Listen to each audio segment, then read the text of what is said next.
talking. Yeah, honey, I know. I know. Thank you, guys. I appreciate you coming on. Hold on 1 second.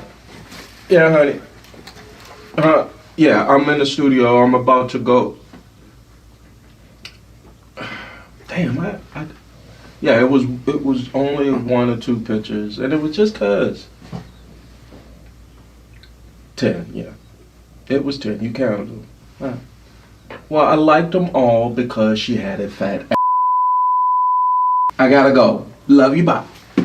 Taking no shorts. Coming right up.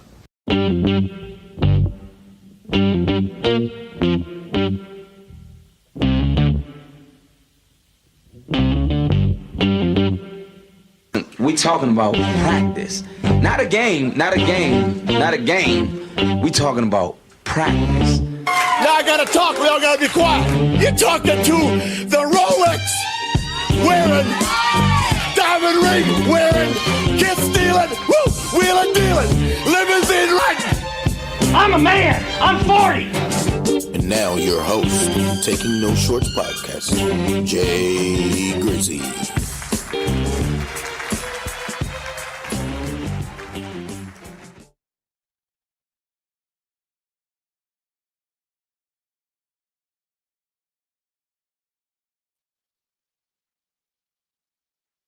And how about you unmute yourself? Welcome, ladies and gentlemen.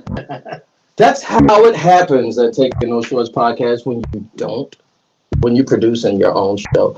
Episode 83, we're off into the races. Welcome. Make sure you like, share, and subscribe to this podcast anywhere where you find your favorite podcast.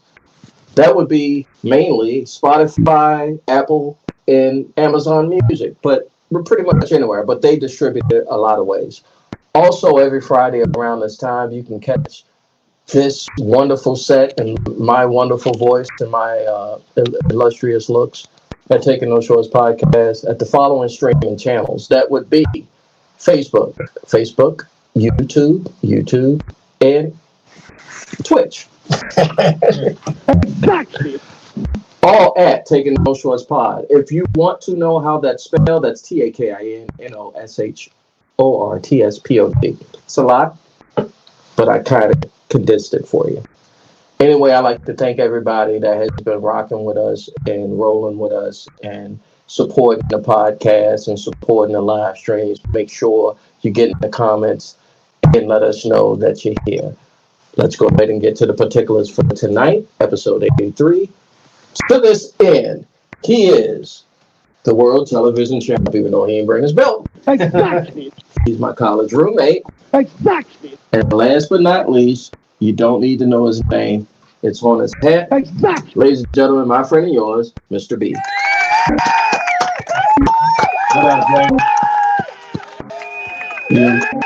You're of that age now where they call you Mr. B. Oh, that sucks. Yeah, I know. Boy, it hurts my heart. I know, because over the holidays, Thanksgiving, we just celebrated Thanksgiving a week and a half ago. One of the youngins said Mr. J to me, and almost Shatortano. Oh, I'm sorry. Yeah, that happens when you leave a lot of stuff on. That's about TV in the background. But we did have it last week. But yeah, almost Shatortano. Oh yeah, and all these sexy little young women at work. Hey, Mr. Burke, can you get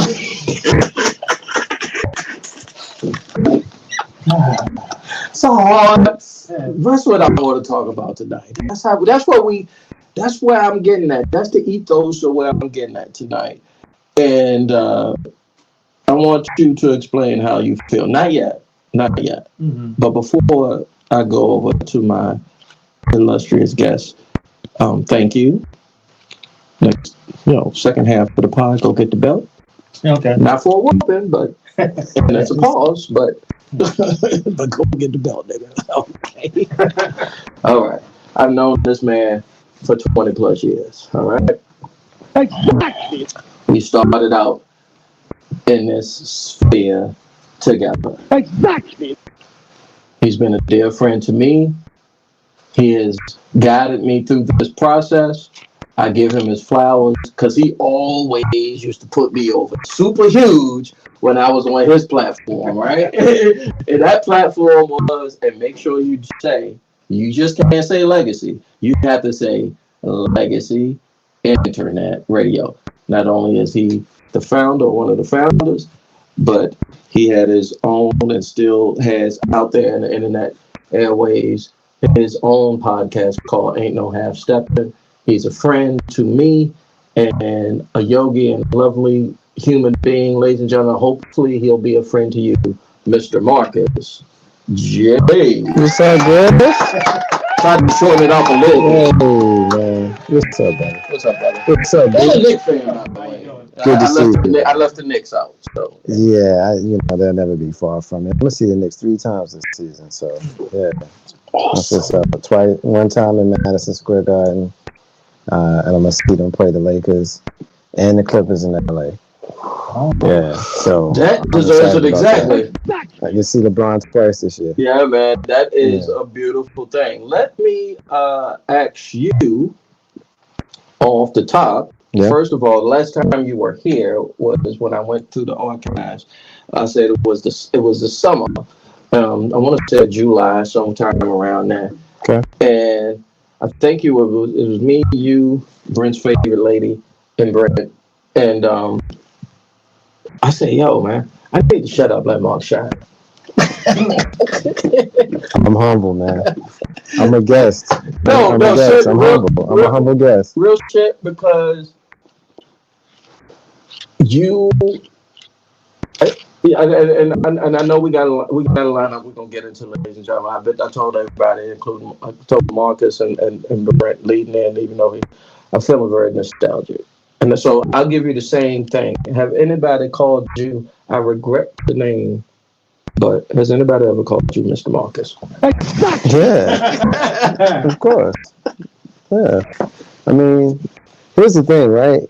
Just listening to the folks talking about getting older, we are not our parents and grandparents. Like, they were an older 50 than what we are.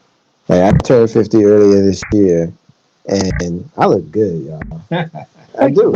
You know what I'm saying? I shouldn't have hit exactly for that, but I did. And that's no disrespect to the previous generation, but like, think about Clyde Drexler at 28.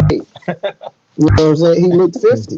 Yo, his joint was pushed. You know what I'm saying? So it's like our generation of middle-aged people, we've aged gracefully. So when I said I look good, like, I meant that. I was talking about me, but I'm really in a grander, bigger conversation. I'm talking about all of us. No, You know what I'm saying? No, that's what we are. And we feel youthful. Our music isn't even old school. It's relevant now. Like, we Gen X, we're a dope ass generation. yeah, people. And you know what they call me? What's that called? You know what they Other call than Mr. me? Marcus. They call me Uncle Big Bruh. That's a good one, though. Uncle Big Bruh. I'm That's a here good for it. That's a good. Uncle, I'll take Uncle Big Bruh before you put Mr. Now. For our folks, our parents' generation, I know I could not speak to somebody, a man or a woman in my neighborhood coming up without putting the proper, I don't know what the word is, but in French or Latin, Salutation. yeah, you had to put the proper side. You had to say Mr.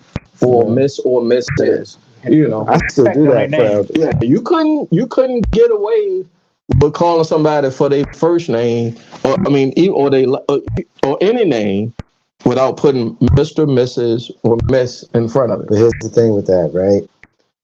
I joked about our generation being dope generation, but one of the things that has begun to get lost is good manners. You know, like I'm someone. I'm a New Jersey cat. I come with the natural aggression that y'all think us Northerners have. I come with all of that, but I'm also a Southern gentleman who says yes, ma'am, to a 5-year-old and an 85-year-old. But You know what I'm saying? Like, when you say yes, ma'am, to a sister your age, she look at you like you're crazy. But if you're in a business situation or if you're in a setting where you're interacting with somebody you don't know, the notion of being offended by someone that's showing you good manners is lunacy. You know what I'm saying? It's like, yes, ma'am. What you mad for? Yeah, no need to be mad. I mean, there's something to say for it, and I think when as we've grown as Black Gen X's and representing I don't know how much I'll ask you first. How much have you taken away from the boomers into your life today? Give me one, if not two or three things that is applicable. That's just, and when I say applicable, like nobody fucking uses geometry anymore. For, they told us geometry was something you supposed to have to graduate high school, but I have not did the Pythagorean theorem since. Okay? Exactly. So give me one or two things that the boomers gave you that you put into practice in your life today. I know I'm putting you on the spot, but let's try. Well, I would say work ethic. Yeah. They were always out there hustling. So Yeah, we got to give them their flowers. Yeah. had to match that and so improve. Yeah. No. And when you said that math, I immediately thought of algebra because I had to school a guy online about he said he ain't never used algebra since high school. And I asked him how did he count money. A 1, a 2, a 3. Yeah. Or by the denomination. Yeah. So you get 4 quarters, so that's 4 cubed equals 1. Ain't nobody thinking like that, bro. Because it's already implanted in your mind. No, I'm not doing that, sir. If I got 4 quarters to put in anything, I'm counting 4 quarters. I'm not quantitatively thinking like that. Because you already know how to do it in your mind. So you're saying algebra takes you... It takes you places. Yeah, I can imagine. Jay, I didn't get that far. Marcus, Jay, Sir? give me one or two things that the boomers gave you that is applicable to you today as a Gen X'er. Well, not to steal from our brother Brent, but without question, it's work ethic. They required more of us, and so they got more of us. Like we spoiled Gen Z. We just did because here's the thing: like if you live nice, if you live good, you want your children to live nice and live good. And Gen X had the benefit of being the first generation to come after the civil rights movement, where we felt like we'd overcome and got to the mountain and we looked over and all that stuff. Right? And so, we didn't have to work quite as hard as our parents did, and our children don't have to work quite as hard as we did. We was latchkey kids, man. These kids got, computers and cell phones and all that kind of stuff. We went inside the house and played with jacks. You know what I'm saying? The Slinkies. First time I got a duck hunt on the Nintendo, man, you couldn't tell. I was the only person within a 4-block radius that had it. Yeah. With the pistol, with the electronic, the electronic joint. And when the duck fell and the Obi came up, it was like couldn't tell me anything. Okay. I agree with you guys. Work ethic and the ability to persevere because they saw their parents go through a lot of ups and downs. Probably more downs than up, especially if you're a person of color. And then they had to kind of weather that storm. I think it's like a progression. Oh, go ahead. Well, here's something that I want to add to this, right? The boomers and the traditional generation before them, they got drafted. You know what I'm saying? Like they got drafted. My father got a draft notice. Volunteer.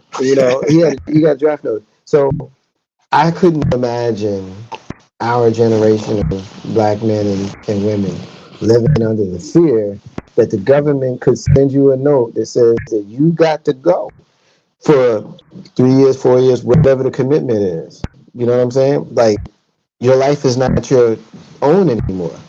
And so, the knowledge of coming up and coming of age during that time, it puts an armor on you that perhaps we would never have any access to. My algorithm on YouTube is giving me the vibes, and this is why I wanted to talk about this tonight. From not even nostalgia, but just you don't know what you're dealing with today unless you know what has been happening before you got here. Yeah, And it was an NBC News from 1968, a newsreel, right? Like David Brinkley, John Chancellor. That like if you was back in those times paying attention to the news, and they said this is they had an announcement, just like you have the emergency broadcasting system or something like that. It was an announcement, young folks, of on the news. So whatever it was an announcement on TikTok of the draft, and the draft was based off your birthday.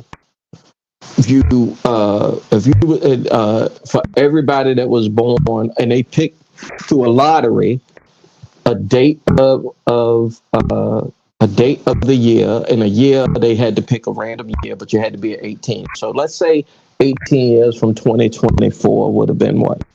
Backwards? Yes, from today. 2006. Yeah, 2006. Really? God, I'm really old. That's like Yeah.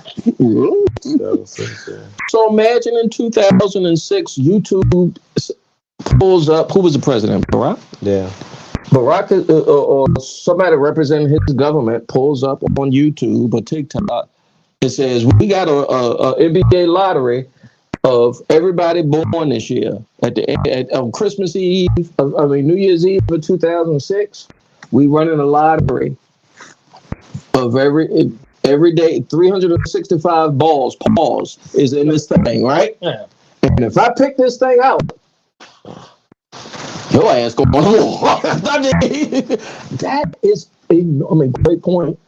But that's, Well, now think about it. If you pick their birthday. Think about this, right? Think about getting drafted, Uh-huh. right? 1964, you get drafted, and you go, or whatever it was, you get drafted, you do your military time, and you don't want to go, but you fulfill your obligation, and because of your work ethic. Yeah. What we talking about. And you're in your military uniform, and you go to a restaurant to get something to eat, and they turn you away because you're a black man. Mm-hmm. Right? And keep imagining now. Imagine over 50 years later, you're still alive. And your son lives 20 minutes from that base that turned you away. That same base that you were stationed on. There's parts of that base that won't allow you to eat. To eat there. And now your son lives 20 minutes from there. And, This is my life. yeah. You're talking about my father. Fort Lee? Yes. Yeah. You know what I'm saying? So, it just the strength of that generation to be able to deal with that, persevere, is admirable, and we could all learn from them. Yeah, we definitely can. As I get older, I give them a little bit more grace, because I saw once I started taking those shorts and started figuring out the online thing, that them young folks is not too kind to them boomers. No, they is not too kind. No. They is reading them the riot act, and I'm like, no, y'all can't be doing them like that, because they tried to come for us, but it didn't work. No, it's not. It's a what you Well, I think we should have Story grace. We should always have grace for the younger folks, because we used to be younger folks. We knew how crazy our parents sounded when they would call Run DMC and LL noise, and here they are, legends and Hall of Famers, and still relevant 40 years later. If you keep waking up every day, you too will be the old person in the room eventually. Yes, sir. I saw the clip.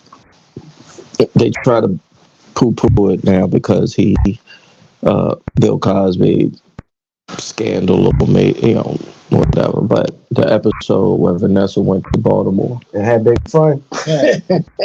She went to Vanessa went all the way to Baltimore. Hey, wow!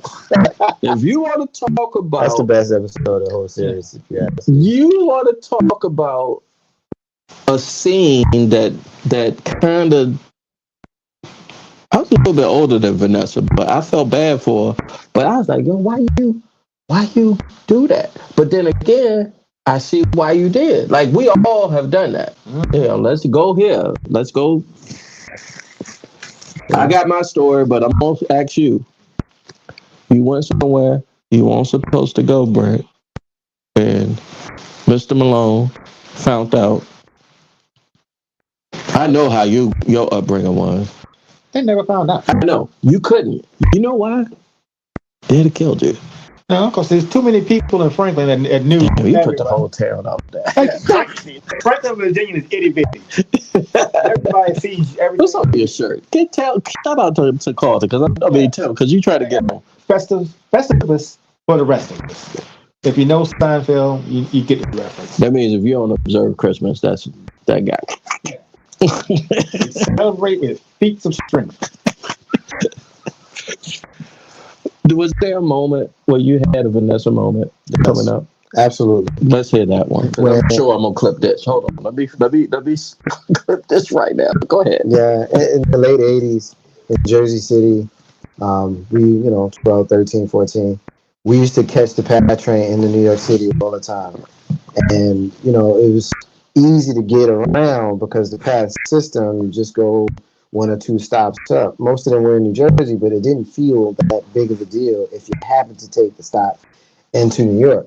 So somewhere in 1989, we got found out.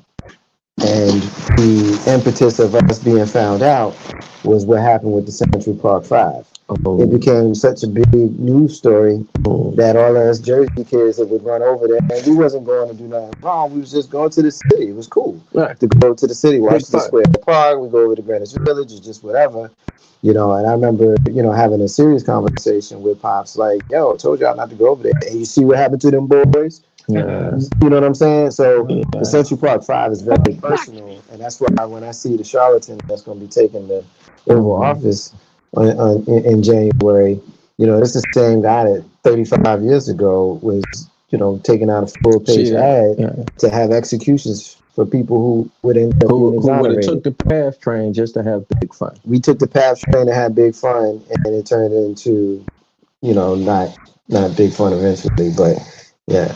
Shout out to Carlton Banks' better half, not his wife. TP checking us out on the IG. Appreciate you. Hey, yo, man, we're going to have to get you. Last time you came on the podcast and you did the remote, first of all, I know you got to have better internet, my G. You got to. And then second, your head was so big.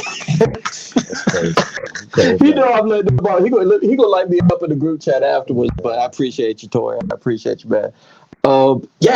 So mine's was growing up in the hood.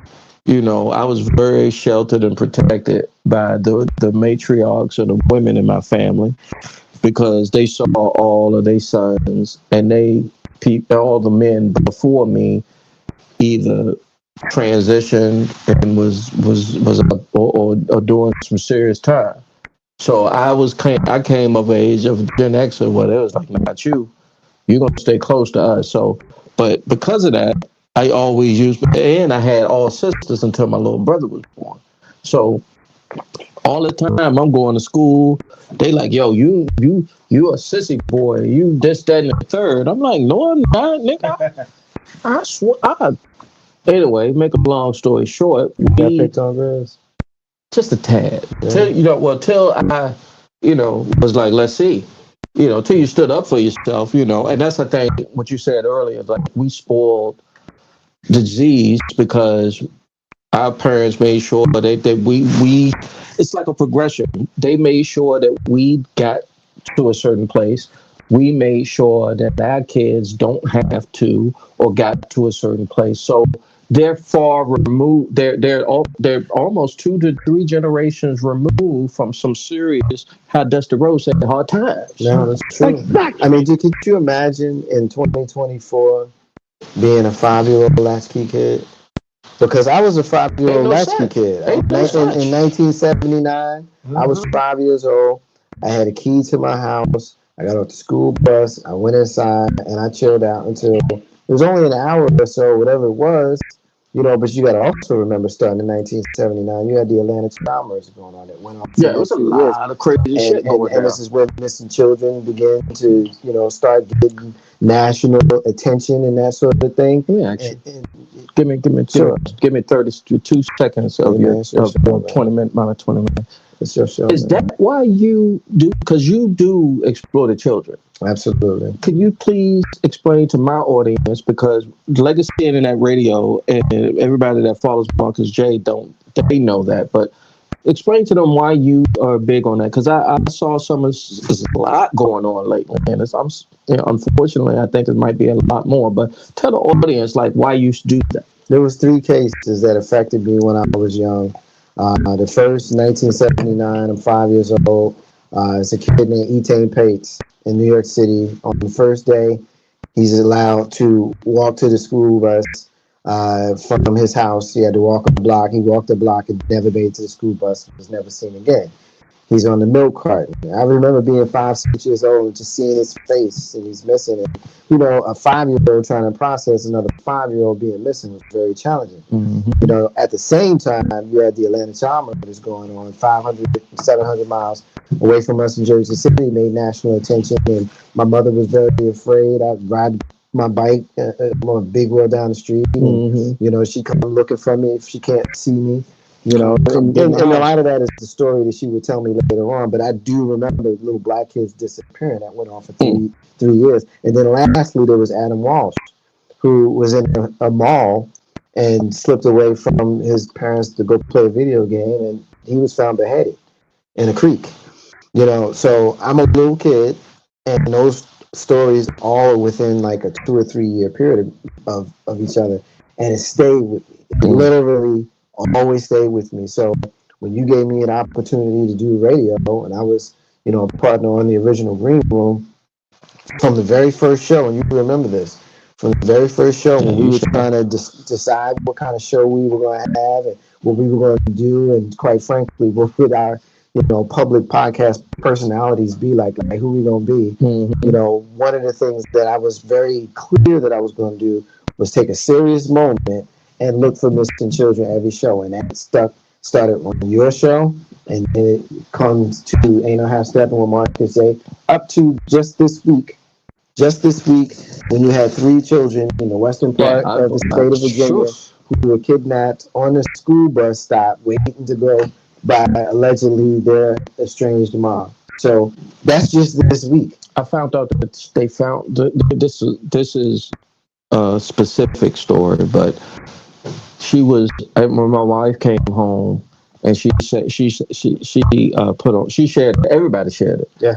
You know, and I give you your kudos, you know, and I know you don't want kudos for doing something that's just regular being a decent human being, but every time on your social media you share any children, black, white, green, orange, don't matter. No, it's mostly black. I'll be clear about that. Okay, I didn't know. Well, I'll be clear about that, and you know, I mean, correct me, but it's black kids. Yeah, because anybody else doing it. Hey man.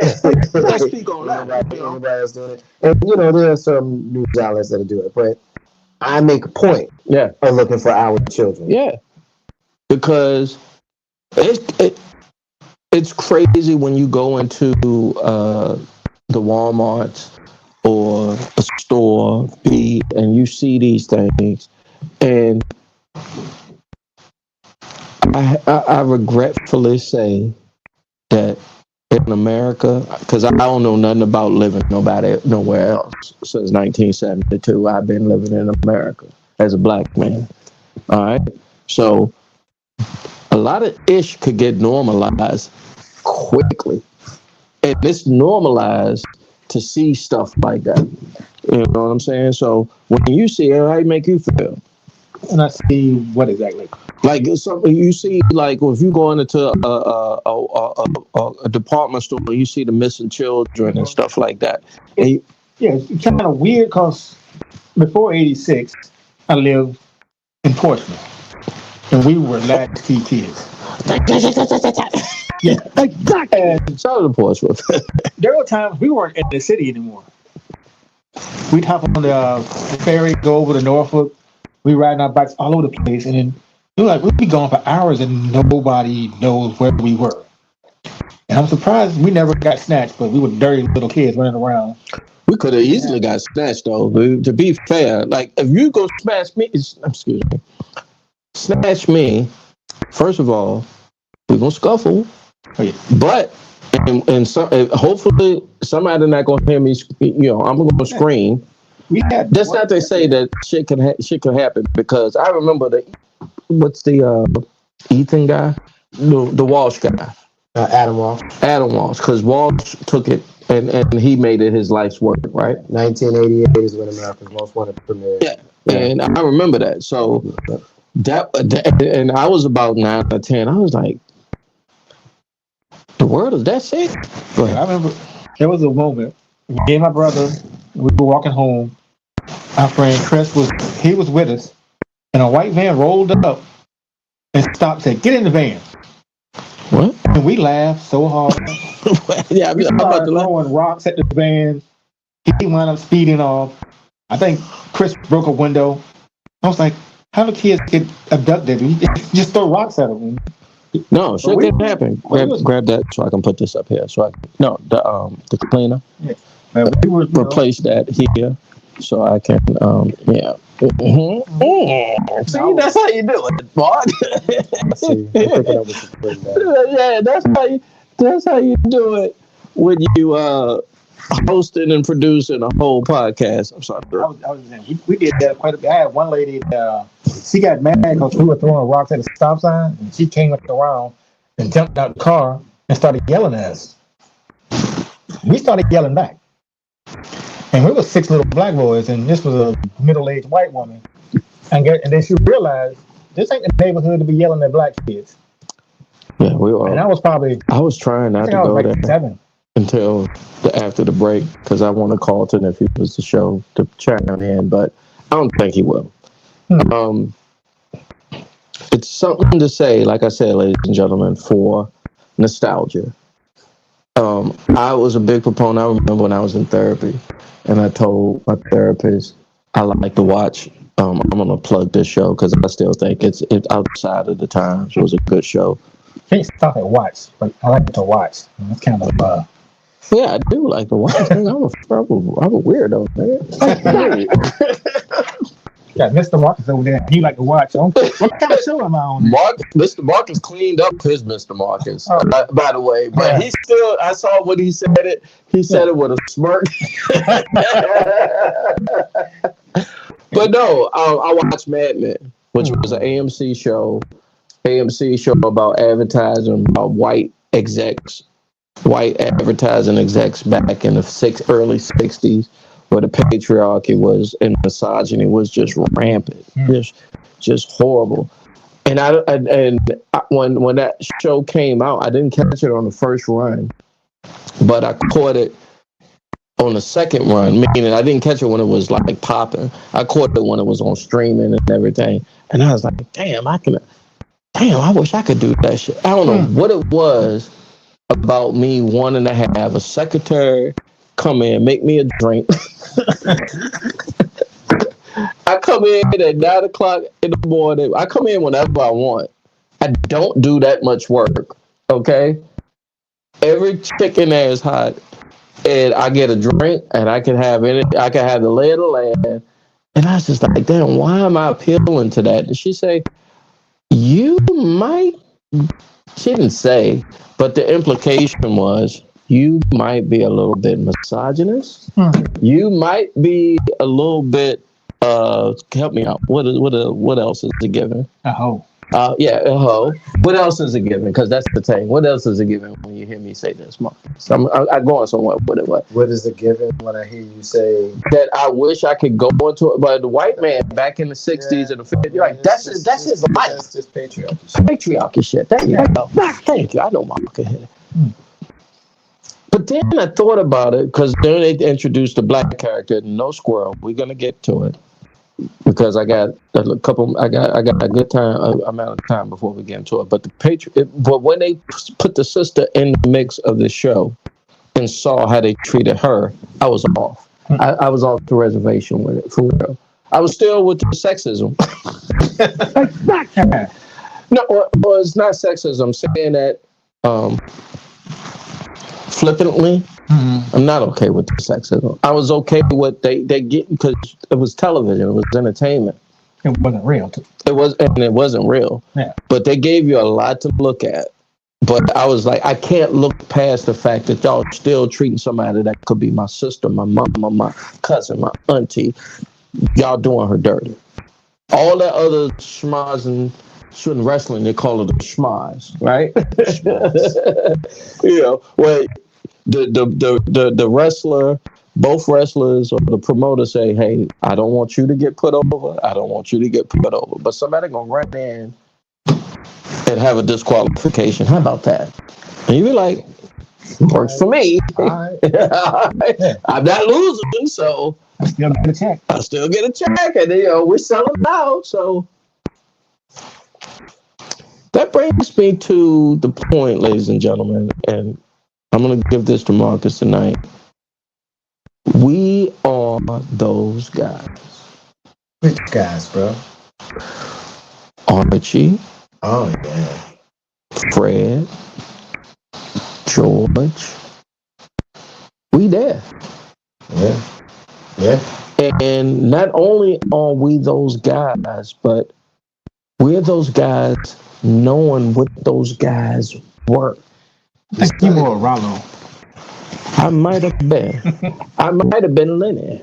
Yeah, because you see, I have to. But I was definitely George. Oh, boy. If you saw.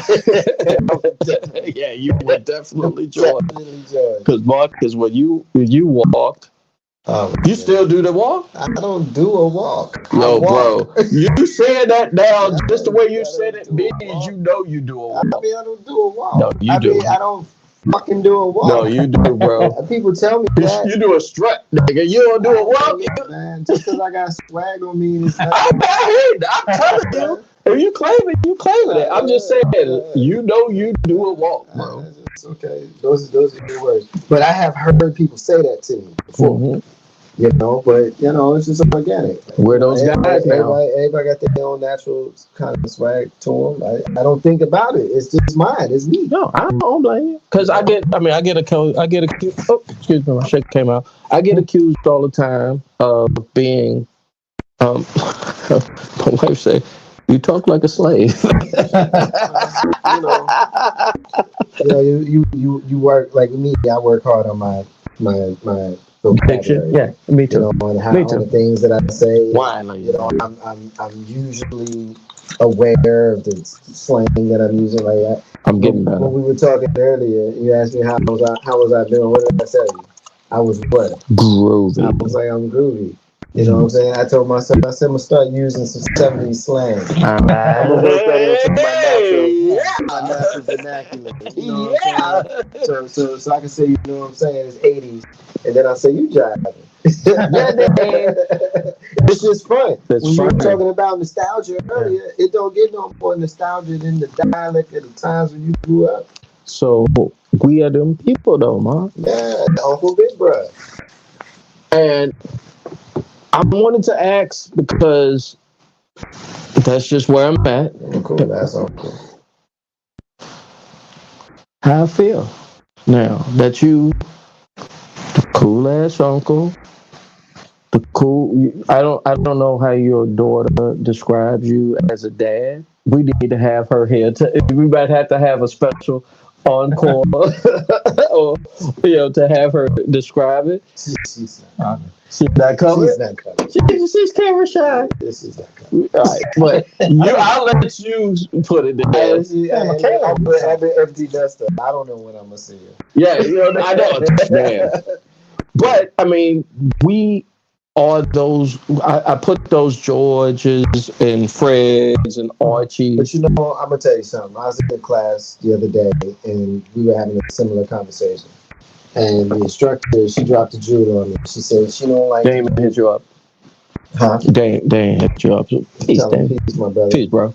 The sister said to me, she don't like to do too much idol worship. I said, what you mean? She's like, you are the one. You set the trend. You're the one that determines how you move, what qualities you embody, how you exert them into the world. So, I was telling her, and what she was saying that to me in response to, You know, I was telling her, I said, you know, I look at Martin Luther King, Malcolm X, and Bob Marley as like my holy trinity of spiritual advisors. Not a bad trinity. From the other side, you know, Malcolm would embody my militant side. You know, Martin would embody the side of me that's more willing to compromise and have harmony. And, I gotta get your brother. Bob Marley would be like the free spirit.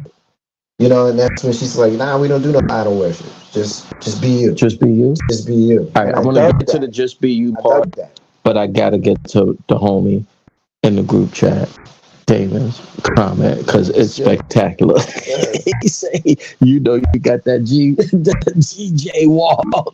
I don't know what GJ walk means.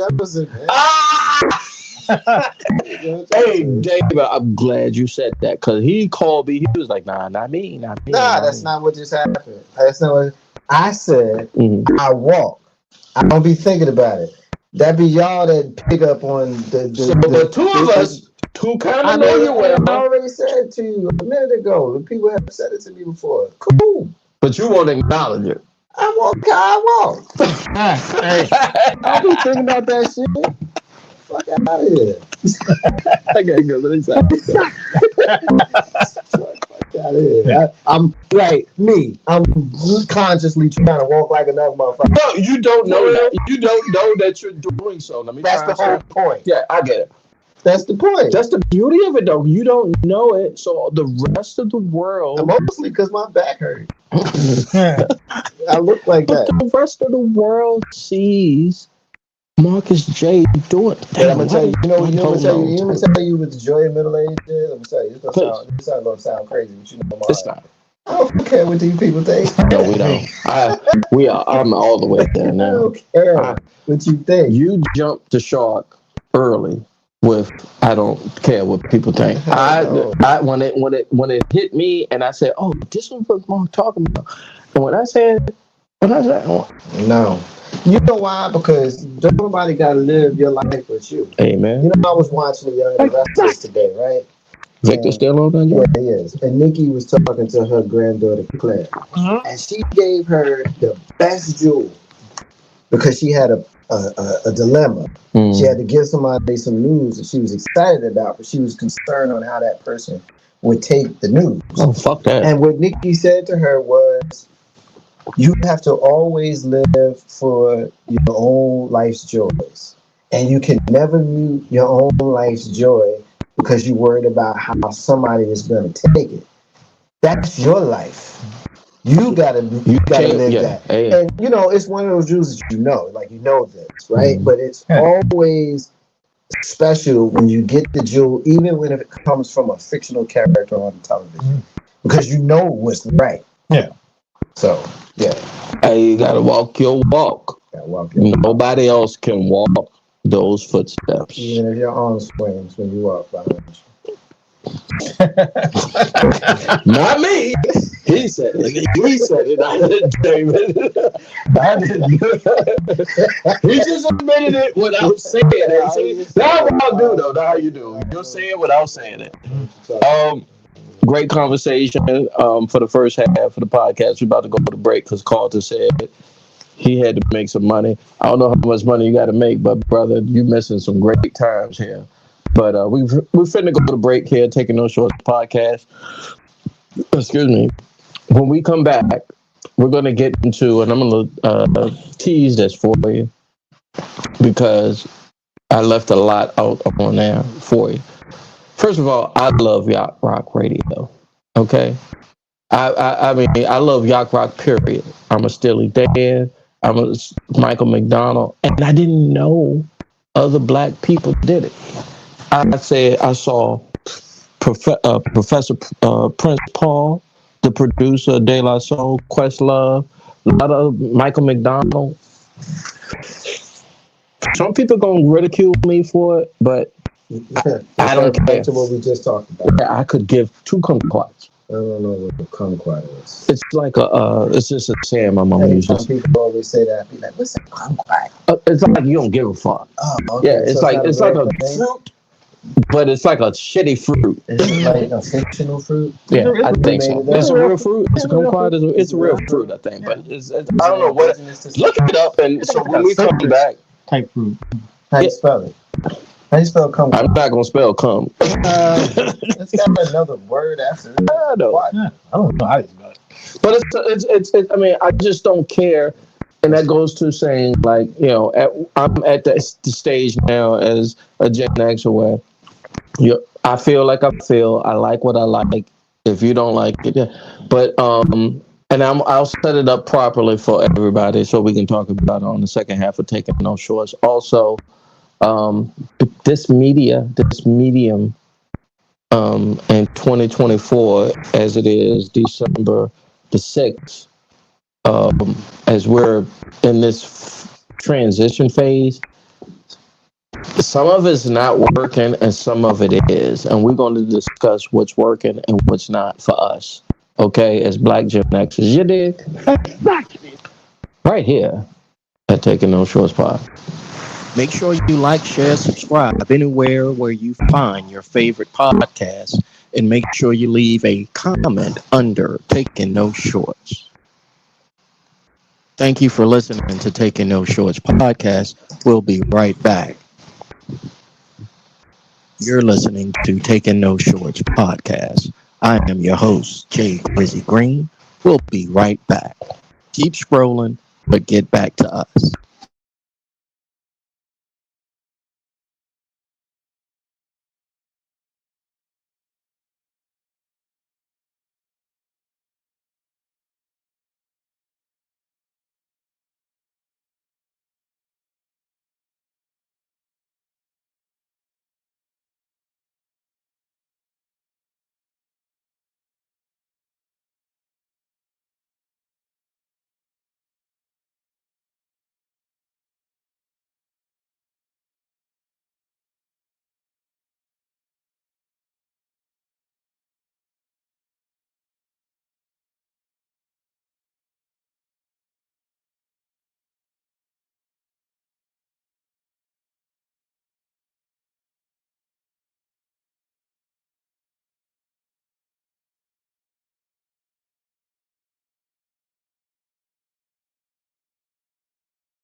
Yeah, honey, I know. I know. Thank you, guys. I appreciate you coming on.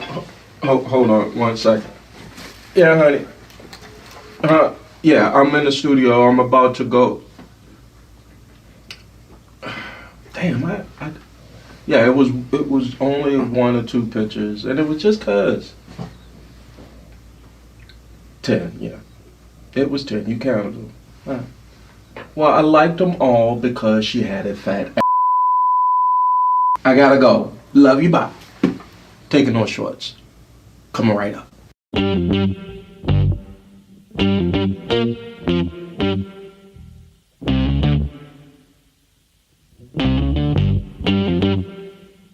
We talking about practice. Not a game.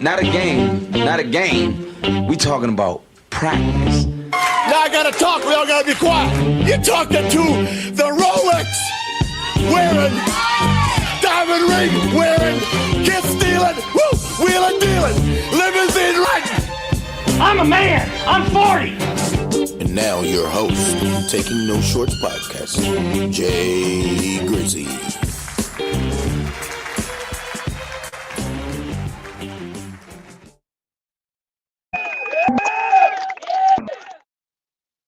What a beautiful way to bring in the rest of the podcast, ladies and gentlemen. Taking No Shorts.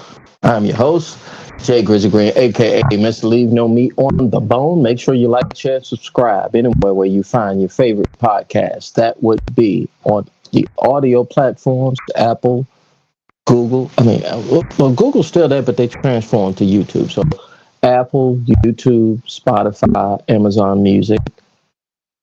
You can catch the audio, but if you need some visuals, if you need to see me, you need to see B, you need to see Marcus, and you're going to need to. Let me do a promo. You're going to need to.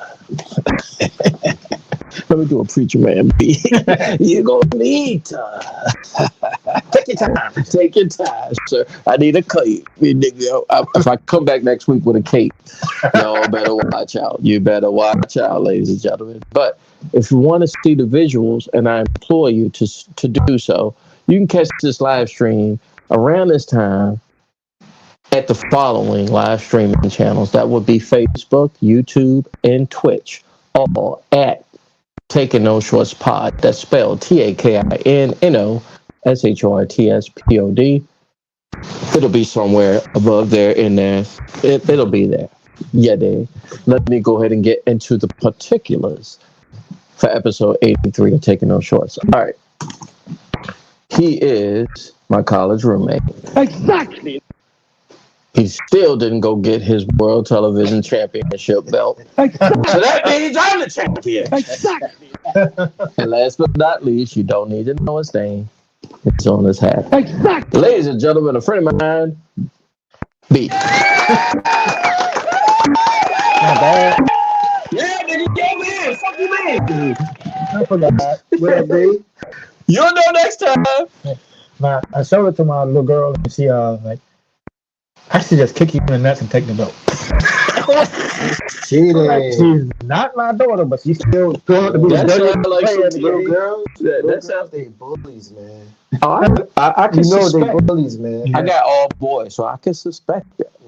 Because I hear the stories of how the girls was doing them, and I was like, "Oh, let me put you on some game. let me put you on some game. You can't tolerate that.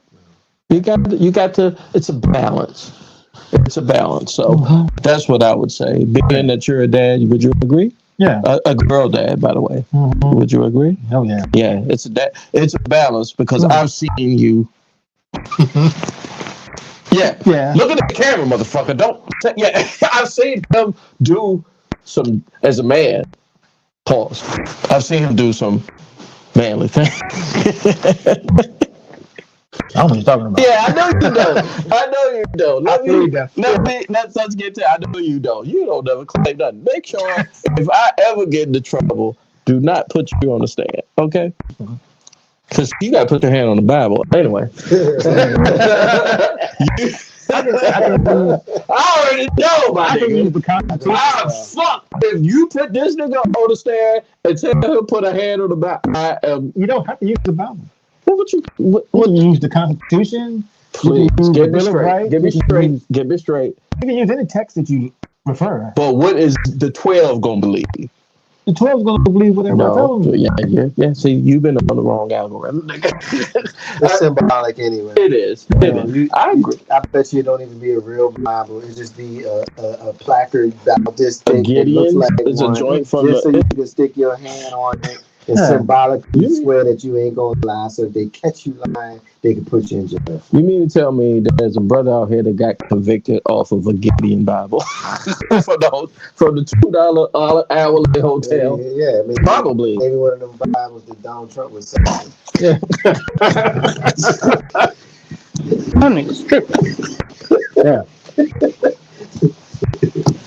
Bullshit, right? The voice you hear is a very, very returning special guest here, honorable guest here, taking no shorts. Matter of fact, he can come here anytime he say he want to, ladies and gentlemen. He can come here on Tuesday.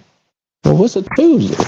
He can do his own podcast. Yeah, he can do whatever he want to. Because that's what he said. He said, Mark, I'm going to tell you. You say, I record this son of a bitch whenever I want to. I said, whoa. I said, whoa. He's right around. Yeah. Ladies and gentlemen, he's been a friend of mine for 20 some odd plus years. A good friend, good brother. Founder of Legacy Internet Radio and the host of Ain't No Half Stepper. Ladies and gentlemen, Mr. Marcus J. What's going on, gentlemen? Let's do the Hogan. Let's do the Hogan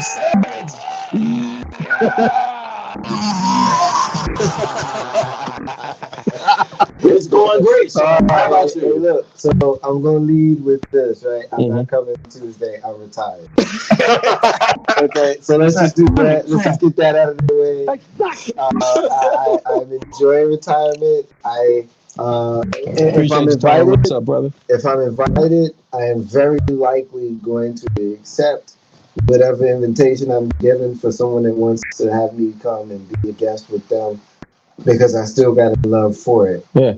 I just have retired from active duty. It's a great I'm segue. more like, so I'll just be clear about that. I'm not coming Tuesday, and I ain't gonna roll up on your spine. Like, you know, so, you know, I'm not worried, but if you said on Tuesday afternoon, hey, Grizzly, the set is straight, my dude. My set is straight. I go to Taco Tuesday and yoga on Tuesday. Yeah, I can't do it on Tuesday. that's a great intro segue because, again, we have been doing this thing since 2011. Yeah.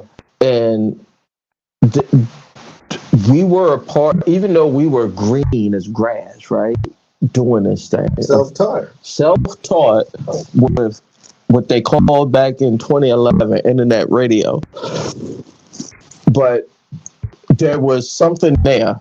I don't know. Like, it's like the first day of football practice when you really get up under the pads of a motherfucker. You know what I'm saying? Yeah. Will you really let them know, like, you ain't, I got you. And that's what it was, but we didn't know it. Nah, I just was glad to be finally using my degree. I mean, my degree is in journalism, and 15 years after I graduated, you had given me this opportunity. So I was just glad to be doing it. And I took it serious. I brought a computer every week. Yes, you did. I researched and stuff, and you guys did as well. But I think it was clear that I was the one that was a little more serious than you guys were. Hold on, excuse me. Yeah. So Totally. I don't think that any of us, in an honest moment, in September and even December of 2011, when we started it, we would think that we would be still doing it 13 years later. No. And I had my long run, but during my long run, you had a bunch of stop and goes, and now you're in the midst of a long go. And so our legacy, because that's the name that we all kind of share that matter. Like, our legacy is still continuing because Big Rube is still doing his show right now every Sunday night. You know what I'm saying? And he's got a great show. Him and his team got a good pod. So it's like, man, just because I'm not active does not mean that the legacy doesn't continue. And then I always love to say this. I'll say this and then I mean when we move on. Like I always love when I go places and I see Legacy and that radio alumni, you know, whether it be in a bar or a nightclub or in a yoga mat. You know what I'm saying? And I love when I turn on the news and I see somebody that I interviewed or someone that, you know, we used to interact with regularly and they're still doing things. And a lot of those people are still active now. So it's a lot of pride that is in me for that and for those people. And, you know, I mean, we deserve flowers, not me, you know. But you know, I went and traveled to Harlem, New York, to watch Legacy and that radio alumni Apple Down Brady, you know, perform at the Apollo Theater. I think she's going up. You know what I'm saying? Like, just think, is she going up tonight? It might be soon. I don't know, Betty. But I'm just saying, I was so proud of that. Yeah, it's a big deal. You know what I'm saying? So I'm just, you know, I'm just happy to be, you know, acquainted with you all. Well, I appreciate the sentiments, Mark. A lot of people sleep. You know, Ruben and his crew, their first show all together was here for you. They never did a show all of them. You mean when they came to the other studio? Yeah. Oh yeah, that was crazy. That was their first time. But that was a great podcast because I get to see. I learned a lot. I learned a lot from Ruben because the show is associated with taking the shorts through Big Ruben, and so when I didn't know a lot of, you know, that was Ruben's cousin and everything. He was like, "Yo, Ruben still he the too cold Scorpio, too cold." I say, Ruben.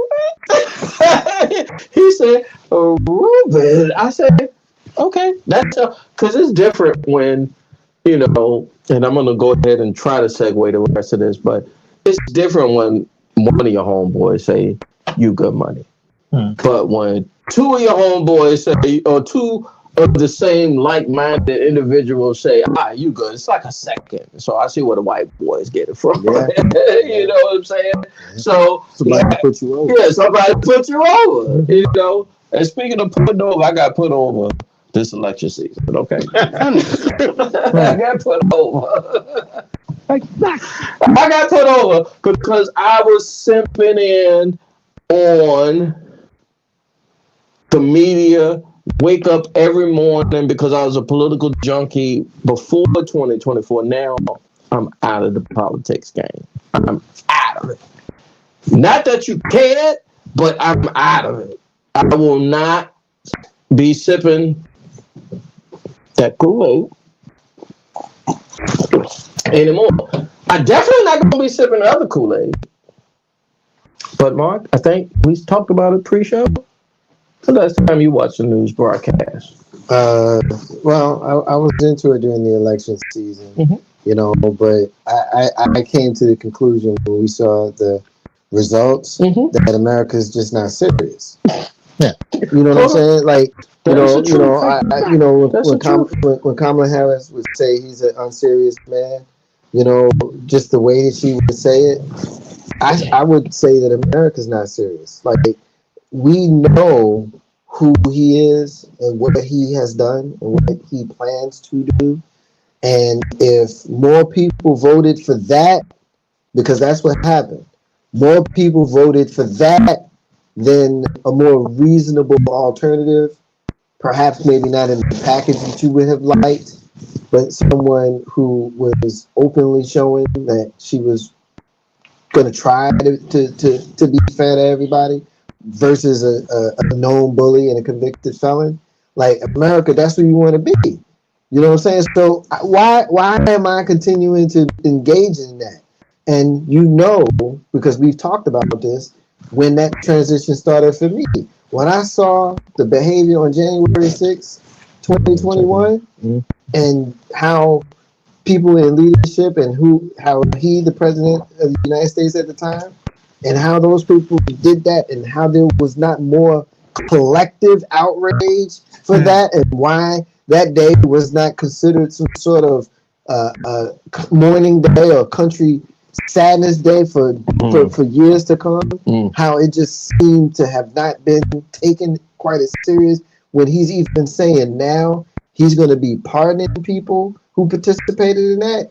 I just don't have the energy, desire, or will to get emotionally involved in any of that kind of American politics anymore because people are unserious when they see that kind of energy and that's what they want as leadership. And I'm just not engaging in it. I know you don't like that exactly, but you gotta hit the. I'm not. I don't do the. Yeah. Exactly is a close sign. If you disagree with me, then that's cool. No, that's an agreement, sir. But That is a total. if you disagree with me, cool. But you asked me. You asked me for me. Yeah. That's why I'm done. You know, America's not serious. I don't have my take on it. But are you done? I'm not done. You're still out here fighting a good fight. Yep.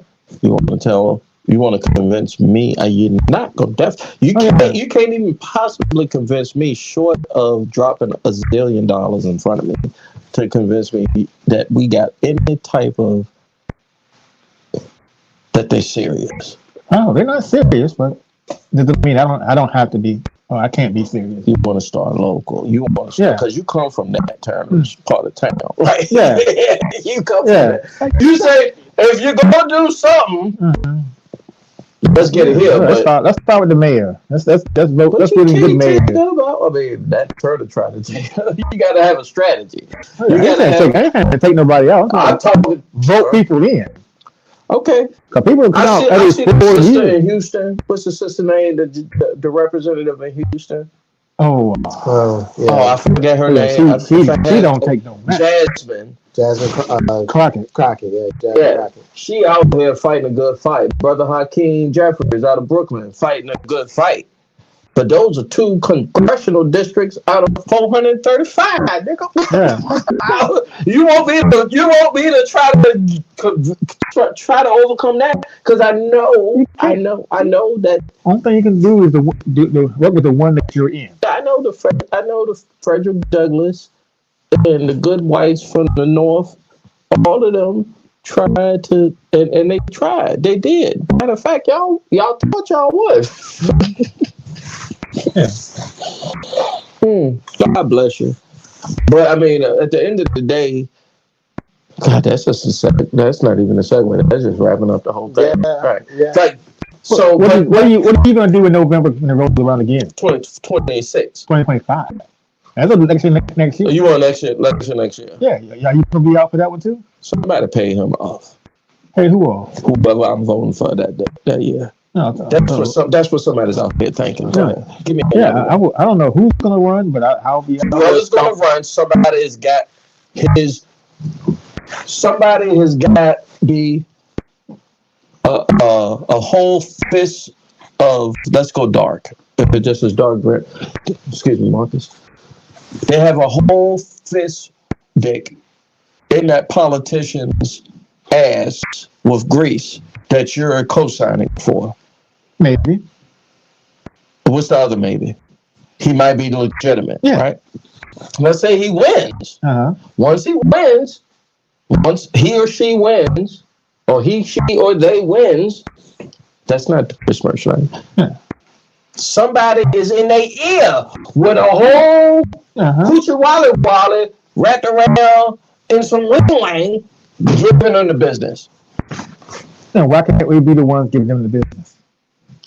You know why we're not the ones thinking like we could? The only way they're going to respect some shit is you go upside somebody's head. That's just my thoughts. And that's what they doing. They literally went up on the joint and say, you don't want to respect what we trying to tell you? We finna tell you. And so behind there and over there is a there's a whole fucking somebody. Yes, there's a whole fucking arsenal, nigga.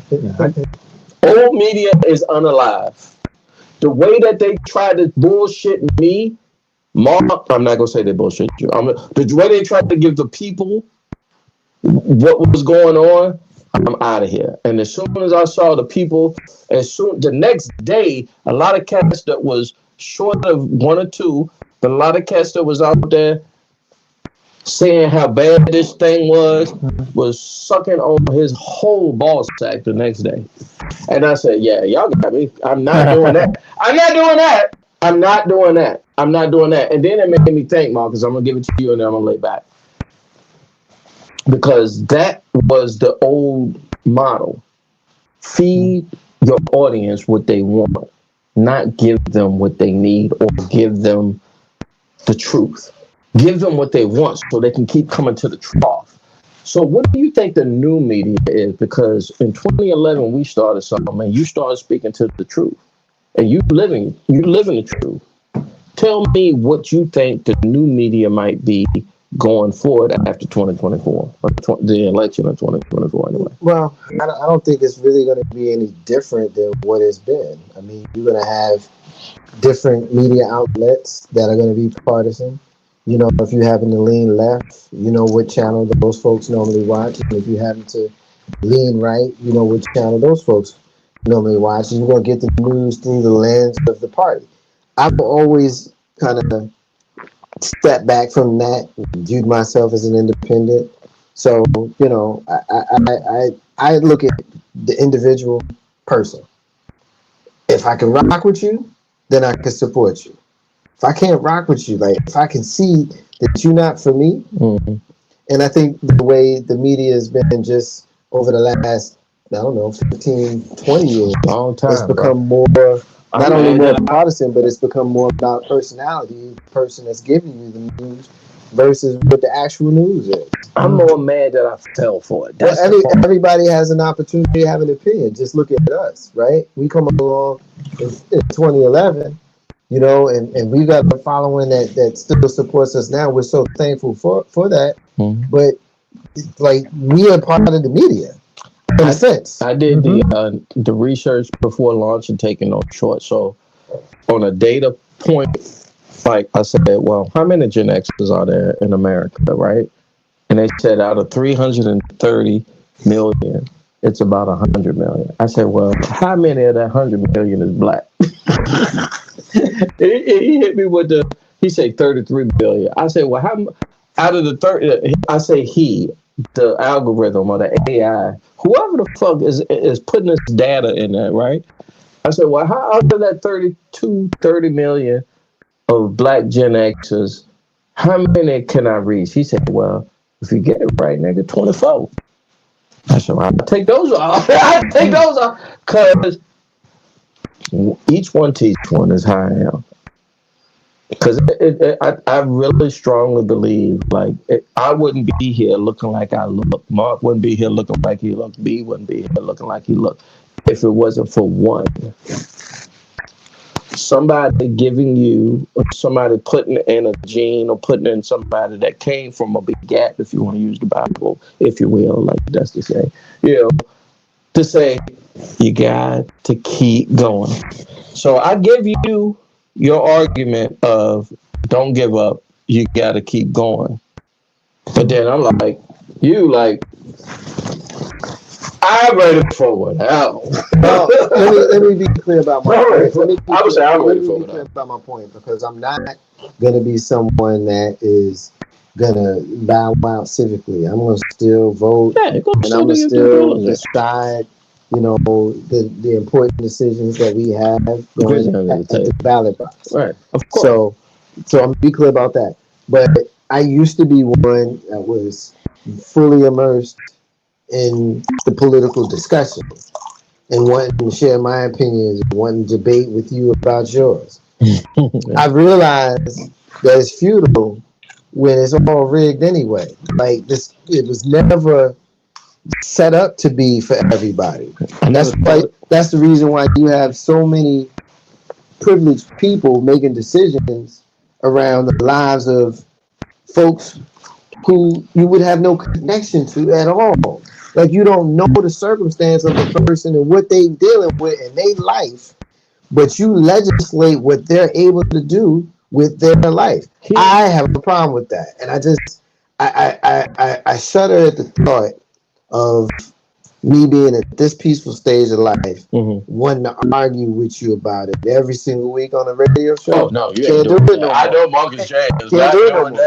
that. Can't do it no more. And I've been to a yoga session with you, and sir. part of that is sitting watching one of the big three news networks and listening to the same cycle of bullshit all day because they're gonna start at 7 in the morning, and by the time 9, 10 o'clock comes, you hear variations of the same shit you heard earlier. You can't do it no more. Remember when we, and this is how I'm gonna piggyback and bring into when we was coming up. Maybe sometimes a lot of information is not all the way good, or a lot of BS, or a lot of access to a lot of BS is not good because you had the morning news. You might be lucky if you had the noon, but at the end of the day, you had the 6 o'clock news. I know you had Cronkite, whoever was Ted Koppel, Dan Rather. You had all, and dispassionate is the word I use. Facts. So how do we? This is a big conversation I love to have on another, episode. But how do we get from informing the population from the facts to a shorter take on social media? We know that I can rig this shit to look like we is in here fucking having a Royal Rumble if we want to. We gotta get Mark on a live stream for a wrestling podcast. By the way, get in the comments for that. But how do we get there? That's what I always ask folks. It's like, how did I get from eating cereal, watching the Super Friends, or watching some old shit that the Cosby Show, watching Vanessa get her read her right act. How do we get here? Something happened, or something didn't happen. I'm gonna shut up after I give you this. Or something didn't happen and it was just underlying and people just snakes. We got choice, and then they flooded the airwaves with information, misinformation, and just straight up kook mess. Kook, yeah, it's just flood the zone with a bunch of bullshit. And they throw a lot of information out there, and then the stuff they want sticks. They kind of move that to the front. I'm sorry, you can do the day. I would do that all the time. We know who they are. No, the specific. They in this case are the specific media group that have an agenda to push, and mostly they're like the TV stations and things like the regular. They're dying out. Cable news is not as popular anymore. A lot of people get their news from the internet, and it's way too congested to actually have a serious message. So it's what you scrolling on. Yeah, you gotta pick, and then the algorithm will keep flooding you with that same stuff that you picked. Guess what, though? So I pick everything, so I get all of it. There's a couple of services now that are ahead of they. I remember Minority Report with Tom Cruise. Oh, I thought the YouTube channel. No. I'm not surprised. It's a political. No, it's a good. I know. I know. It come up on my algorithm too, but it doesn't surprise me when I think about it that there's a couple of folks that always say, like, if you really paying attention, some of the stuff that's out there is really predicting the future, and it's like 10, maybe 15 years ahead of where the regular culture or where the regular populace is. I don't think it's predicting. I think it's directing. But no, all right, so it's moving people how towards can you do what they did in Minority Report in 2000? I'm going to look up Minority Report, but that came out 2003, 2004, 2005. It came out 20 years ago. It had what they call precognitive. Yeah, they had psychics. Psychics. So they called it they call them precogs. Yeah, you call them psychics. Psychics, to me, when psychics learn, see, this is the difference when you make sure you got fucking facts.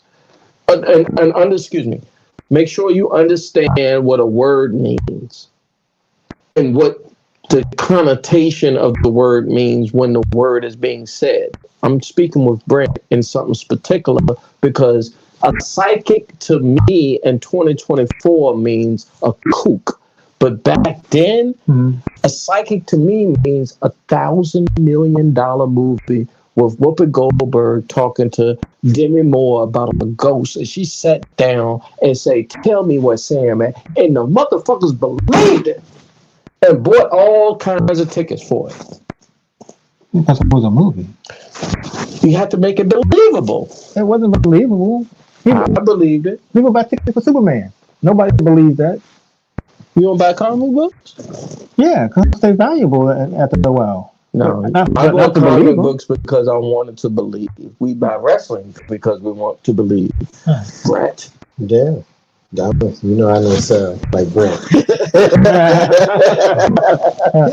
Brett, he's Brett, I'm sure. Oh, yeah, if you get it. If you know, you know.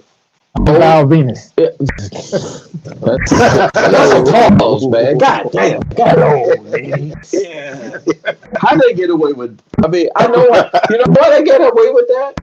Is because 20 years ago that was allowable. It's the lens you look at everything through. Yeah. It's and it's a lot to accept. So this new wave of media, because after November 5th mark, I have not consumed. Short of it, it's like you happen to come across it. I say, don't show me this, don't show me that. If you do, I'll try to sue the fuck out of you. Don't show me this, don't show me that. I don't want it. I know it's BS. I know it's BS. I know it's BS. So I'm off that. What's the new way for me to understand the way the world is coming to you? Well, what it really boils down to is protect your peace, man. You don't have to watch the news every day and not be aware of what's going on in the world. You can be aware of what's going on in the world and consume it in a manner that is protecting your peace. Like, you don't have to, overstate it. I just stop watching the news. You know what I'm saying? Regularly. I have the people who I like to watch. I watch Gayle King in the morning and Norah O'Donnell in the evening. I like to watch them. I like the way they disseminate the news. And that's pretty much it. But as far as like being fully engaged and getting the text messages and running home to turn on, the cable news channels and all that kind of stuff, like, I've done that. Mm-hmm. I've done that. I call it battering it, and a lot of folks call it battering it back. But that's the whole point. That's why those channels are successful, because people do that. I've just chosen at this point, I'm just going to protect my peace. It's a very distressing thing for me personally to have Donald Trump as the president, but I don't have any control over that. So I have to make my peace with that. Just like we have to make our peace with those people. Like, don't waste your time going online every day and saying stupid shit about Trump. Like, we did that shit the first time he was the president. It's kind of weak now. Mm-hmm. You know what I'm saying? It is what it is. He's going to be, as they say, a lame duck president, which means he only got 4 years. He can do whatever he wants. And so the extent how crazy it can get is pretty much more crazy than the first time. Oh. Make your peace with it. You know what I'm saying? But don't turn on the news and stare at it every day. Be aware of the things that will affect your life. Create your life in a manner so that those things affect you minimally. You know what I'm saying? Minimally. Yeah, you got minimally. And protect your peace. If you want to sit and watch it all day and be mad and all that shit, then fucking do that. But I'm not doing that. You're not doing. I know I'm not. I agree with you, Mark. Yeah, I know you got like. Here's the last part. Like, 50. I'm 50. Y'all 52, a little bit older, right? 52. We have lived more than we're going to live. Okay. You know what I'm saying? We've lived more than we're going to live just by virtue of how old we are. Certainly quality of life stuff. So I ain't got time. Like Sweet Brown said, I ain't nobody got time for that. Shout out to Sweet Brown Sugar. That was the wrestler, Sweet Ebony Diamond. You remember Sweet Ebony? Yeah, I was talking about the sister that went viral. I know you did. I'm sorry, B. My wife and my kid come wake me up in 2013 and say, Dad, husband, you gotta see this. You gotta see this. And I'm like, what? And they pull up YouTube or a Vine, what it was back in 2013, and here was. Man, I watched that joint last week. I still watch it. I watch it like old episodes of Good Times. Okay. I watched that clip. That's some real ass shit. Like a 70s sitcom. Okay. If you really ask to a person, give me if somebody just barbecuing, I said, "Oh Lord Jesus, it's a fire." I got up. I ran out, grabbed those shoes, and then I ran for my life, and the smoke got me. I got red eyes. Everybody got time for that.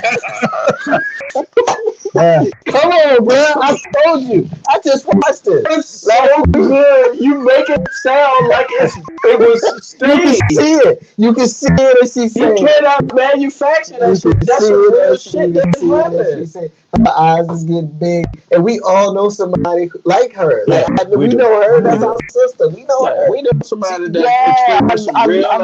I loved it. I loved it, and I'm not making fun of her. I loved her.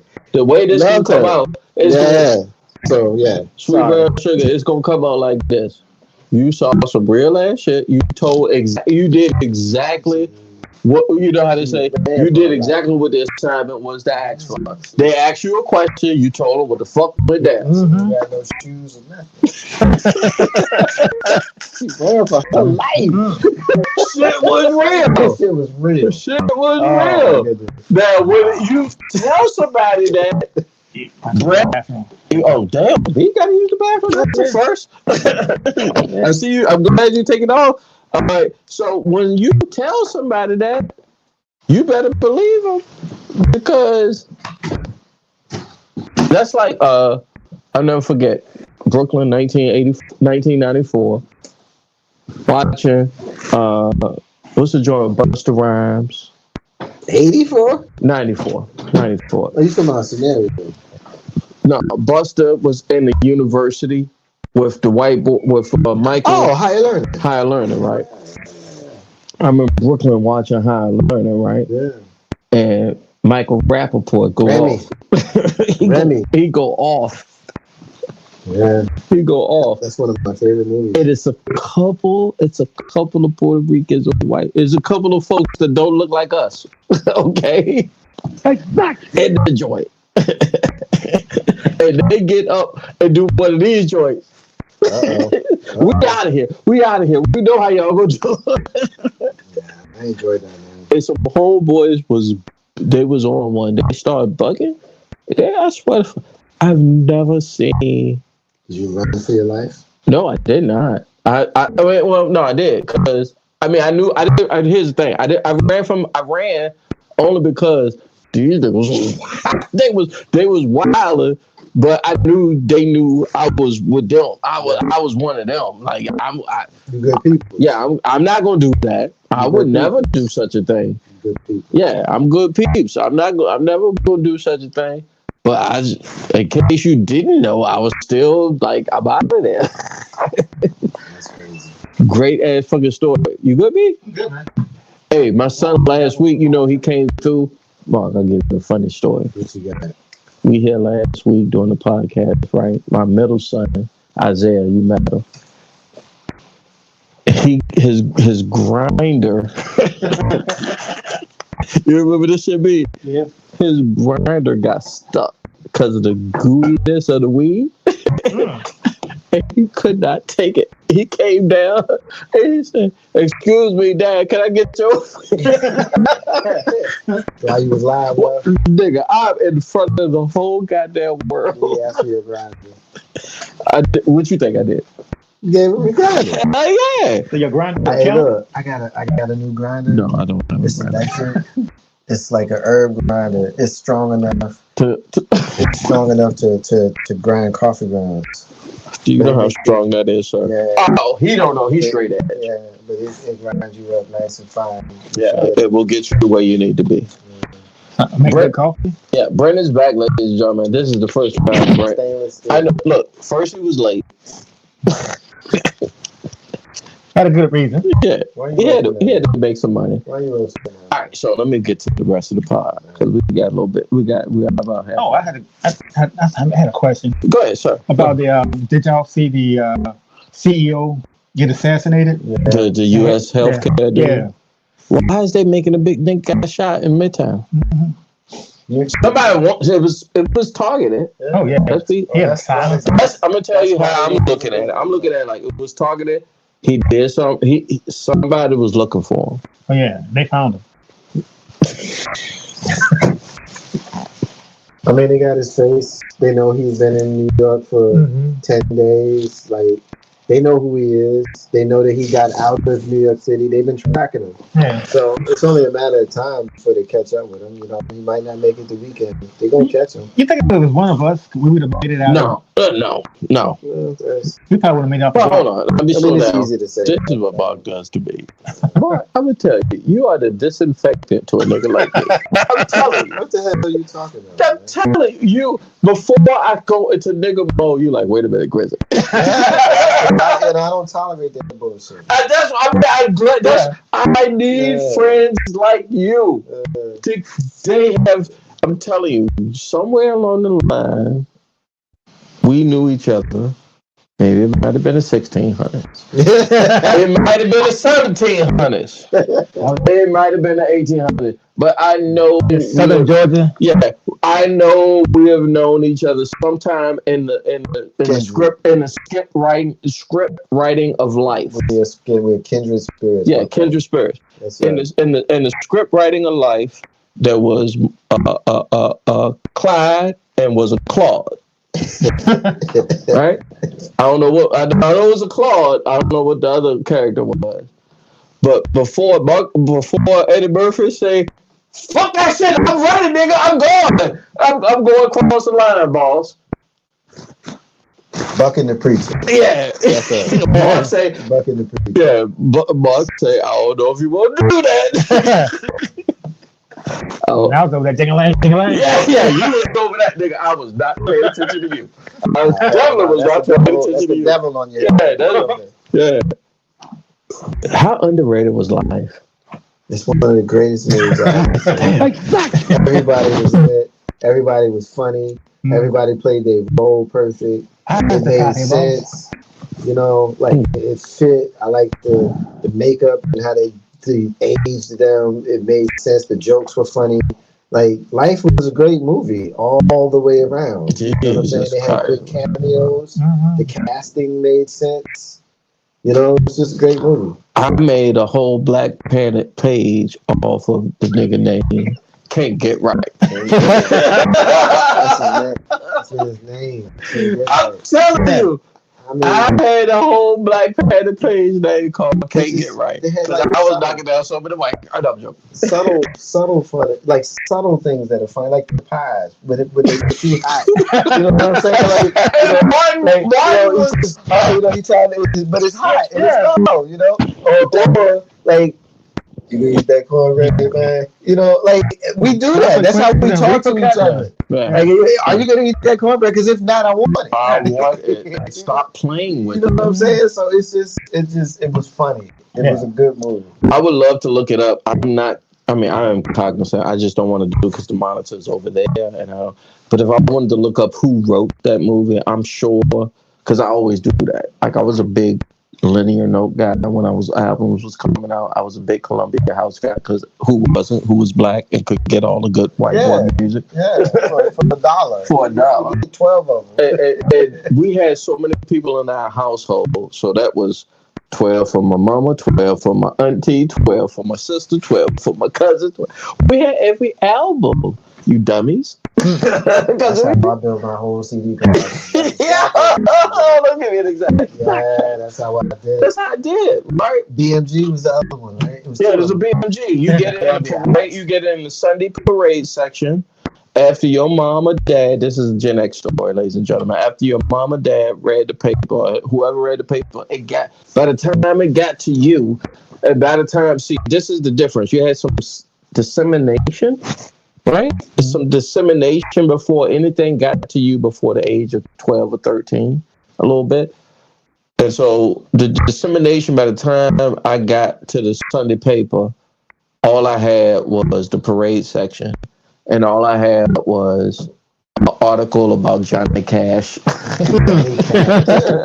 had an article about Johnny Cash and how great he was as a family man and some shit like that, some crap. Or The man in black. yeah, The man in black. yeah, some Elvis or some shit. And then I got Michael Jackson because that was the first one to be. Let's be clear. He was the first one on the list, and then Prince was the second one. Then you get to the rest of the white boys that was trying to sound like them. You did.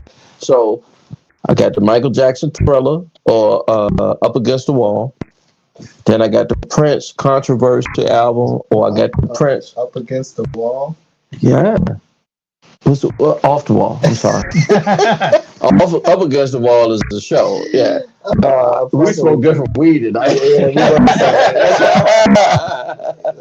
But Off the Wall. Yeah. Wait a minute. All right, we're gonna talk. Let's talk about Off the Wall then. Since you brought it up, talk about it. When's the first time you heard it? I was 5. I was in Jersey City. My mother used to take me to Lutheran parochial school. That's where I went to kindergarten. And I remember every single day I would hear my favorite song on the radio, and it was "Rock with You." I wanna rock with you. 1979, and of course, you don't realize as a 5-year-old the name of an album or even the name of a song. But as I got older, and I realized that my very first favorite song was off of the album "Off the Wall." That's why when you said "Up Against the Wall," I looked at you like, you better get that right. I'll tell you where. My first favorite song was a lot different. I'm sorry. What first favorite song were we doing? What's your first favorite song? Something about rain. It was like a Sesame Street song. Raindrops keep falling on my head. The Carpenters? Yeah, It wasn't the Carpenters. But it was kind of like made for kids, and that was like Right. my first favorite song. I had it out, Raindrops keep falling on my head. and then it was Cupid. The 112, Joe? No, the old one, Cupid, draw back your bow. Oh, okay. Don't sing no more, Brad. Okay, Yeah. That was my second favorite song. Yeah, I grew up with it. I thought I grew up with it, but sir, you were repressed. I'm glad that you got the chance to meet me. Then I got that Thriller album. Thriller for me, Up Against sorry. I'll tell you about the Up Against the Wall thing. Up Against the Wall was a store that showed like cross colors, Carhartt, whatever. It showed FUBU in there. FUBU. Yeah, it was a black store or urban store for us Gen X's, you dig. But Off the Wall, I remember going to my grandmother's house, and there was a spades party or a tunk party, or somebody was gambling, I will say. And how does it say, if you will. And when the cards, if you will, if the cards came out or the dice came out, all the grandkids had to go to the back of the house. And everybody that was in the back of the house came to the front of the house. So in essence, it was a juke joint. And I didn't know until I was, and right, in fact, I didn't know until I was in my 40s. My daddy said my mama would run everything about that. That's how you do it, man. To get the bread, to get to the bread. So couldn't have no little kids bringing nobody bad luck. I'm sorry. Couldn't have no little kids bringing nobody bad luck. Oh no, I was I heard. What was it, Harlem Night? Yeah. That's another one. That's another great Gen X movie. Harlem Nights. When that shit come on, I stop whatever I'm doing, and I'm hoping I'm catching Della Reese talking about the pinky toe. I mean, it's Or the art. Go ahead. Give me your best Harlem Nights. And I told my oldest son, this how I know. My oldest son is the same age that Harlem Nights came out. Yeah. And that let me know. 1989. That let me know how deviant I was at that year in '88. 9 months before that happened. But that puts a lot of stuff in perspective because I remember going to the movies with his mother. So give me a good Harlem Nights. That man was going to stab him, so I shot him. He already. You got to start at the beginning. Yeah. I already knew. For me, he was like, "Hey, baby, what you want? I'm on the phone." Yeah. Hey, baby, I ain't coming back. My middle son came downstairs while we was watching that shit. He was like, "Why you do that?" I say, Sometimes why you did that. Oh, I got another one for you. Yeah. Whoever,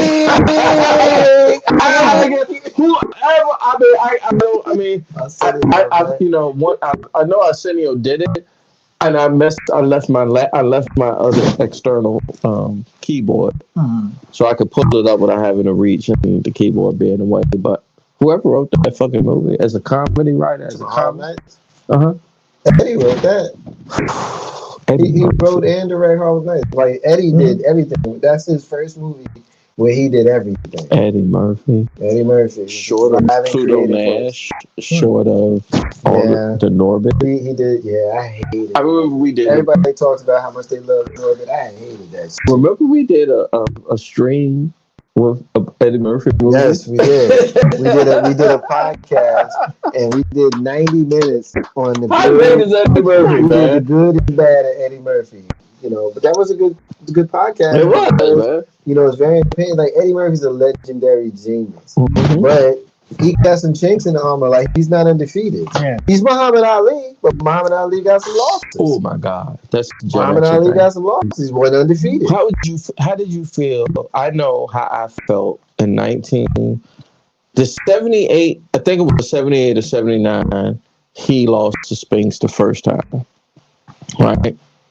And I was about 5 or 6 because he was out of the first time. Short of my dad. The next black man I thought that I looked up to, short of my black Jesus, was Muhammad Ali. That's I put that on my mama. You dig? That was it. Because he was out here doing everything, saying everything, and backing it up, whether it was with his fist or with his action. So when I saw him lose to Leon Spinks in 78, Wild World of Sports, I'm 6 years old, I'm watching it, and I'm like, fuck wrong with you? Muhammad, what's going on? And he said, I want a rematch. And I was like, yeah, ain't nothing wrong with him. He ready to go. He told you who he was. That's how I got to Muhammad. He told you who he was. I am the greatest. This is before Foreman. I ain't know nothing about Foreman. I ain't know nothing about Sonny Liston. All I know was he was talking shit and he was backing it up. That's all I knew, bro. Exactly. That's all I knew. Okay. And then he said, I'll take a rematch. And then he got his ass whooped again. I said, oh, shit. Start talking about the champ. Oh, bro. That's how I feel right now. That's how I feel right now. Yeah. Like, you think this country is really for you, but they pulled a Spinks too. You got your ass whooped again out here. Just, create the world you want to live in, man. Don't allow the political scene to affect your daily life. Take it one day at a time. I cut it off. Like, and look at it this way. When Obama was the president, you had a big section of the country that felt how we feel now. I don't care about that, bro. I understand that. I do, and I respect it. I don't care. I know what you mean. But the point of the matter is, that's how polarized we are politically. So, I try not to go too up. I try not to go too down. And just try to stay in the middle with regards to my temperament, because the political scene could create bloodshed. There's precedent for it. Yeah. I'm not about that life no more. Not literal You don't want bloodshed it. for me, I know. because I'm not going to be in a position with literal bloodshed for me. But I guess figurative bloodshed for me would be the emotion spent arguing back and forth with people. You know what I'm saying? Because I'm going to be right. You like Donald Trump. So I'm not going to argue with someone when I already know I'm right. You don't have to. That's why doesn't the whole world? Why doesn't the country get that? Like, why are you? I'm sorry. Bro. Where's? I need to drop where somebody say. I don't. It need to drop for me. Really? I'm a man. I'm 40. But I'm actually 50. And I can't find one yet. You know what I'm saying? That's why I don't want no drop. You're always trying to give me a drop. I gotta give you one. Give me a drop. Brett, Yeah. I got some time. I got about 15, 20 minutes, okay? Can you tell me, help me, because I mean we used to live together. We shared close spaces and more than probably shared some DNA. I don't like the way that sounds. Yeah, we don't know if the baby's mine or yours or not, right? What baby? Yeah, you gonna say that? I mean, that's a perjury charge right there. Yeah, Jaron is not mine. But that's a perjury charge. Oh, I didn't even know you back then. You got a good lawyer to pay for that to tell the court officer that? Oh, no. No, I do. It's a matter of how, I mean, this new media, right? Mm-hmm. Like, because now it's not even about facts. It's how your algorithm, how you getting information, who you plugged into, right? Mm-hmm. How do you make sure you're plugged into the closest thing to the truth? You actually got to actually search for it, because it'll just send you stuff. But when you put in, I'm looking for this specifically, then you find other stuff. You mean to tell me what Corey did one time when he was looking for a GIMP mask on Google? He said, I want to look for a GIMP mask. Mm-hmm. And then next thing you know, he was getting a lot of gimpy shit. Yeah. Mm-hmm. Yeah. They will keep sending you that stuff, but he probably looked for one before. He looked for one before. He wanted to check the price. Yeah, he wanted to see how he got his discount on that. Yeah. He wanted to see how the dude from Pulp Fiction got his mask. Oh yeah. We're sick like that. Mm-hmm. No, he's sick like that. He just go to Priscilla. Look at him right there. They got him? I don't know. I'm just. You're sicker than Brett. I mean, you're sicker than yourself. That's pretty sick right there. That's pretty sick. But then again, everything is available here on Taking No Shorts and on the internet. Yeah. Last thing, guys, before I check out tonight, I'm telling you, like I said, I was feeling nostalgic. I hope I took us back and I gave you references to some good things. But I saw this. It ended up because I followed this group on social media that it's called GenX. And when I tried to post Taking No Shorts, they say, "Oh, nigga, we not talking about you." Man, just cut you with the knees, huh? No, they talk about they Gen X, right? Oh, yeah, that's how I took it. It's not how you presented it. No, fuck you. It's how you presented it, and it's how I took it. We all was born around the same time, all experienced all the same pop culture things. But when I put something out there, you tell me, you two, bro, man. I said, oh, okay. You let me know where you stand. So I wanted to think about, Mark, I give you this, the things that bring people together in this country, as opposed to who much brings them apart. And while I was commiserating in my head the things that bring people together, because you want to be together, you want to feel the oneness with OB, because look how OB Staring at us. Stalkers. How you feel oneness with the universe? Good people want to know that, want to feel that. Even the fucking Egyptians say, "Hey, we want to feel the oneness with the universe. Build a pyramid, get to the stars, or whatever." Right? But no, some people just want to be like, eh. So what got me to ask this question is, what is the two things or the one thing or whatever comes to your mind that could bring the culture in the United States, people have in common here in the United States? I'm 50 years old, and just in the last few days, in the car, I was listening to Frank Sinatra, Tupac, and Kendrick Lamar. Those could not possibly be more disparate. But those artists, as different as they are from each other, are artists. Music brings people together. Absolutely, music brings people together. That'd be the first thing. Second thing, you mentioned earlier, I'm a New York Knicks fan. I've been to the games, and I've seen some people in them games who I would never, ever, 15 more evers talk to. You want to be around, But the would ever passion, want to see, wouldn't even want to know they existed. Those are not my people. I But call you them know, burritos because I but you live in know, Bay Ridge. but you know what we share?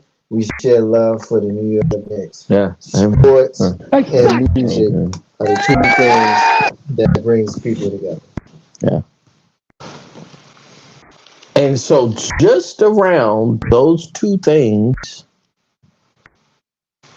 I saw on my, I think the algorithm got it right, Brent, that if those two things, because that's really what's on my algorithm, if you really, my brain still works, so I haven't let you all co-op it yet, Thank you. Yeah. Appreciate that. Yeah.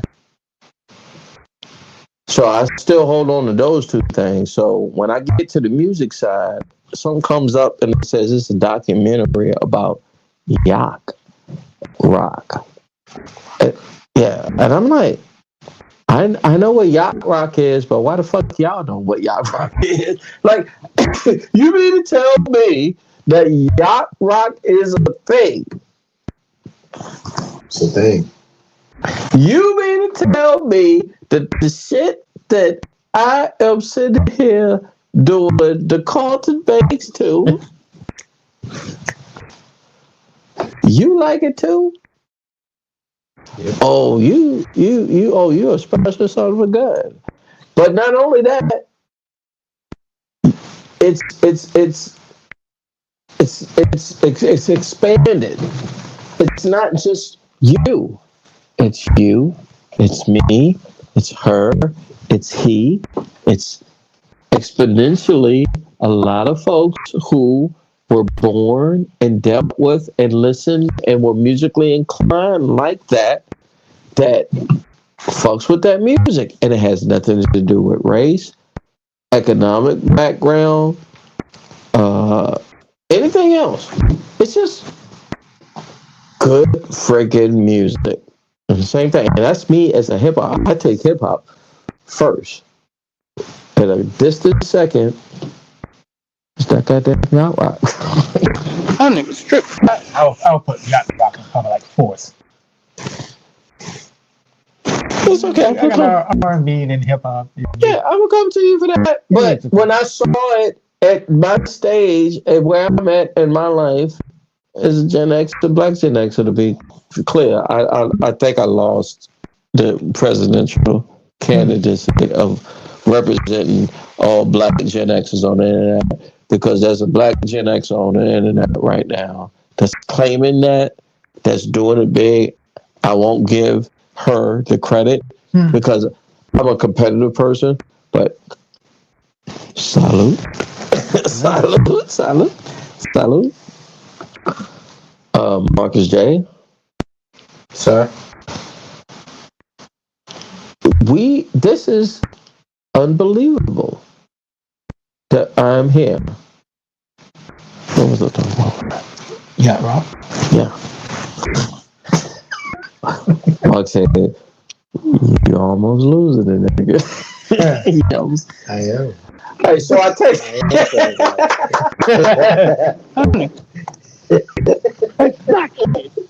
Yeah, get back to the FX. Gotta take that off. You don't have to. Yeah.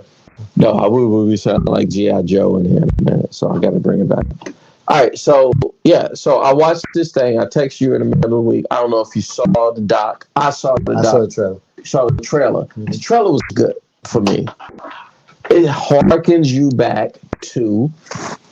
I like blue soul. What I like to call blue soul, like soft white boy rock, but it's not really rock. It's like in my mind, I call it like white boy R&B. You know, when you have people like Hall and Oates, Michael McDonald, the Doobie Brothers, stuff like that. Like I just like a couple of days ago, I told you. I think I told you when you text that to me. I was like, I just watched the Doobie Brothers episode on What's Happening.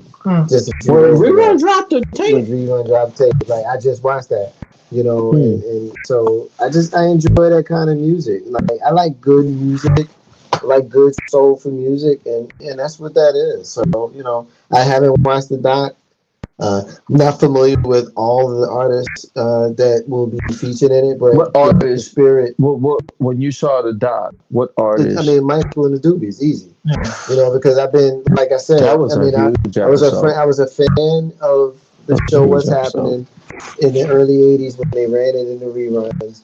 I remember seeing that episode with the Doobie Brothers as a child, and then getting a little bit older and hearing the music and becoming a fan. So I've been a fan of the Doobie Brothers since I was a kid. So when I saw the trailer and I saw Michael, Doobie era Michael in the doc, I was like, oh, okay, cool. So I was mildly familiar with it when you sent it to me. I just haven't had an opportunity to watch it. Let me tell you. I'm gonna give it to you, Brett, and then I'm gonna give it back to Marcus J.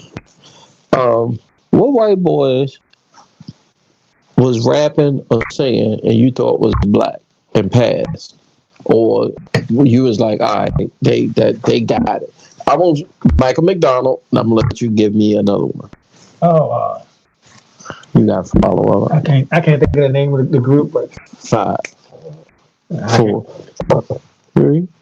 Vanilla Ice. I can't. Oh yeah, you got one. I mean, Hall and Oates. When you hear, you know, Man Eater, and you hear I Can Go For That, some of those songs, like you hear them, but you got to also remember they were being produced by Huff and Gamble out of Philadelphia. So they had that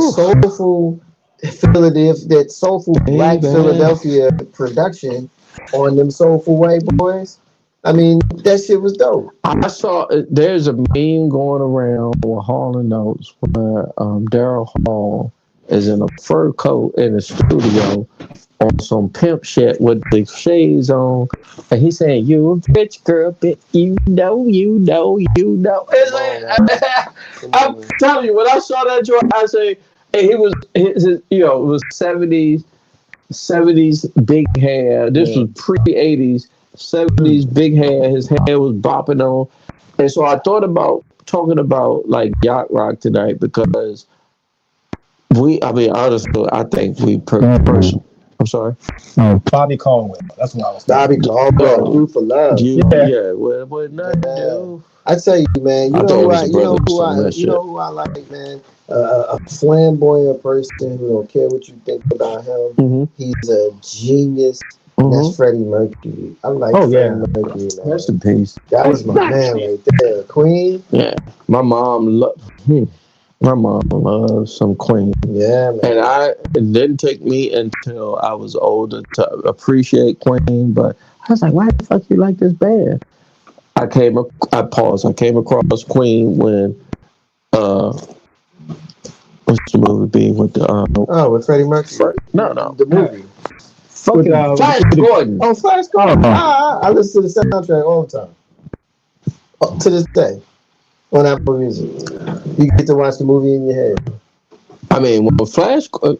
So, I think Flash Gordon to us would be SpongeBob to y'all. I mean, I don't know. But to me and my cousins and my sisters, when Flash Gordon came on cable, when early cable came on HBO, that shit was on a loop pretty much.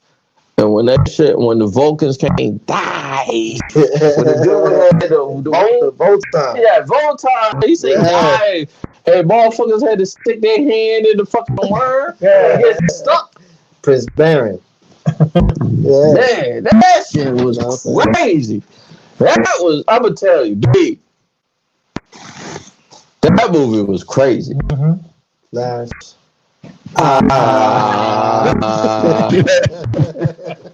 That joint, we GenX'N right now, so y'all just let me slide. Clash of the Titans.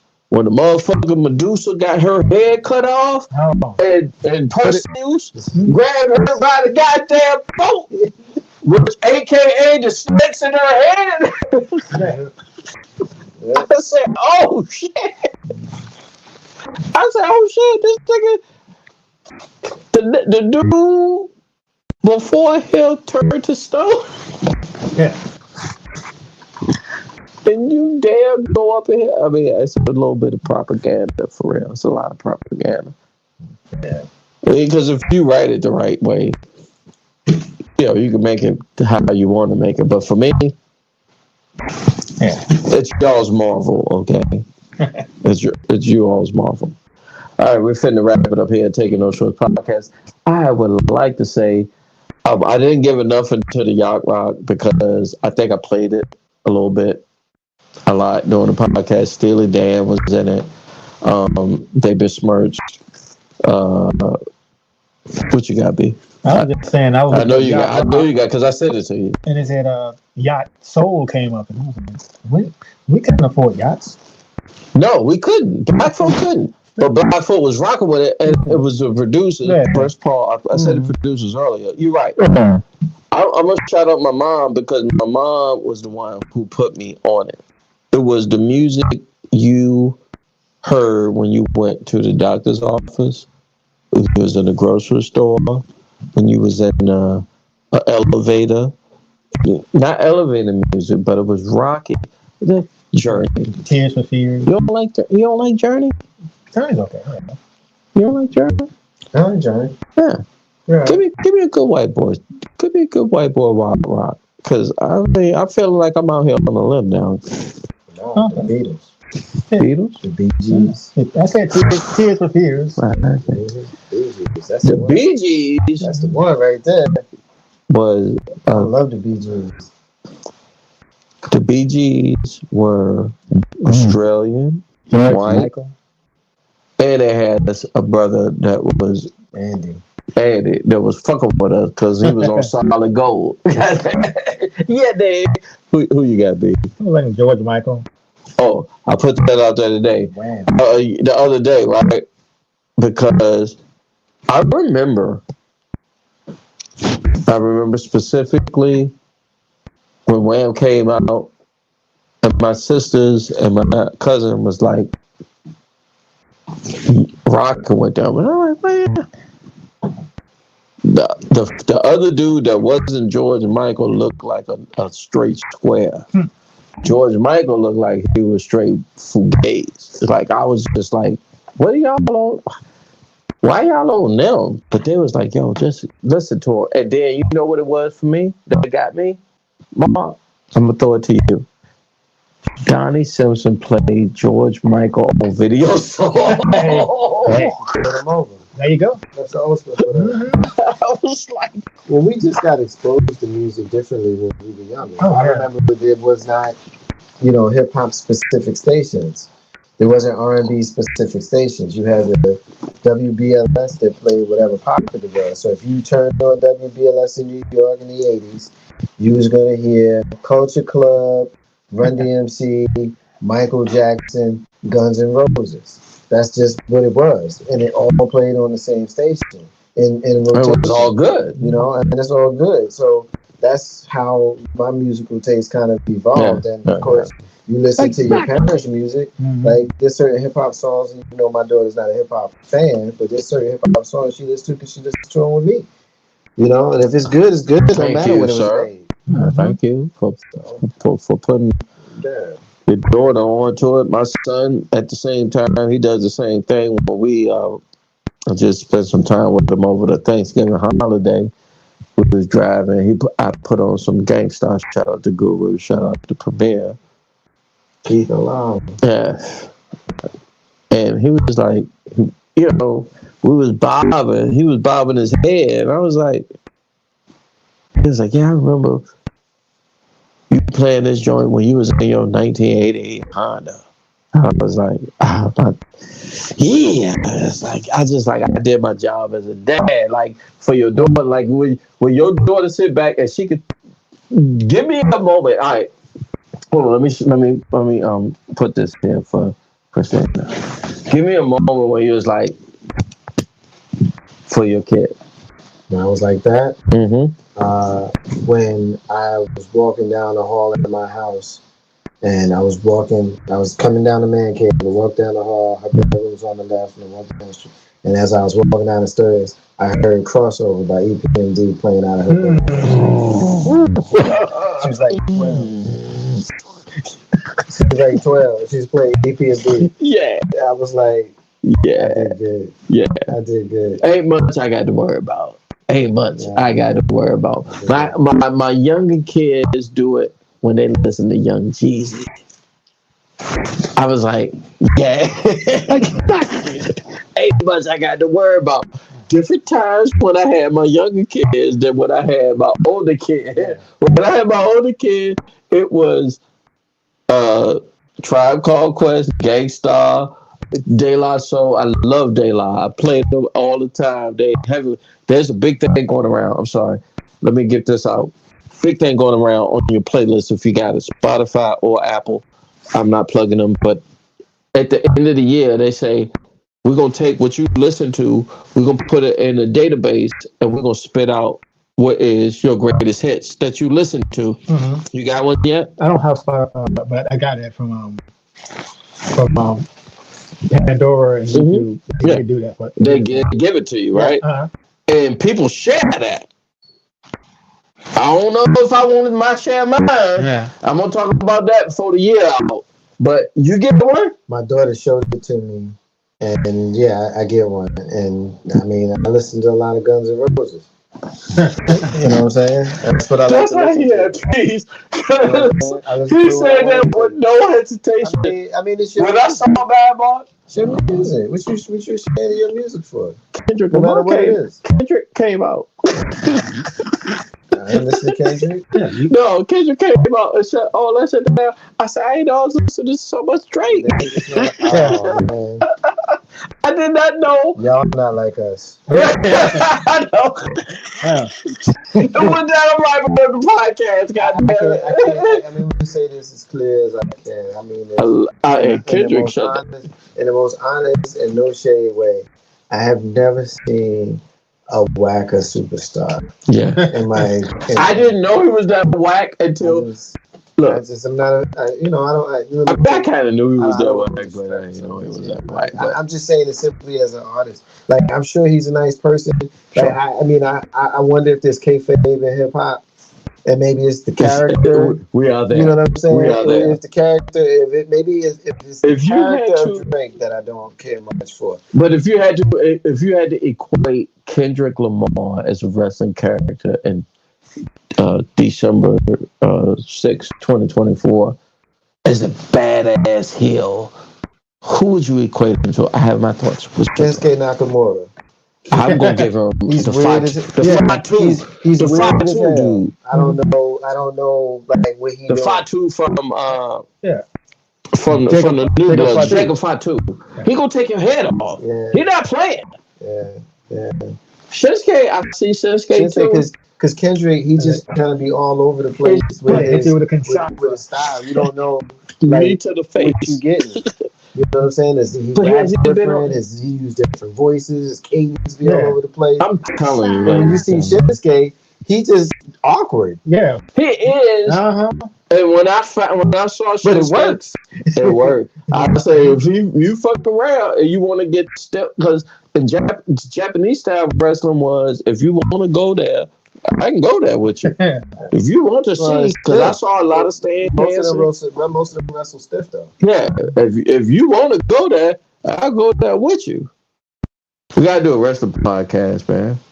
We don't have to do it a live stream, but I got to do a wrestling podcast because I could talk wrestling, pro wrestling, all day with my G, Marcus J. My man. Yeah, he is the Brett Michaels to my Sean Hart. That's how my brain works. I saw what you just did. We're fitting to wrap it up. What you got? I still gonna be the Val Venus. Yeah, you. I'm gonna retire, man. I've been coming. Oh, you know, Val Venus is 20 years ago. His dick don't work no more. Hey, Val Venus on Viagra. Yeah. Well, that's another episode, my G. Ladies and gentlemen, I appreciate you got this far to the podcast. God bless you. God bless you. I'm your host, Jay GenX'N, aka Mr. Leave No Meat on the Bone. I'm glad I chose a great wine choice tonight. I did not participate in a lot, but I think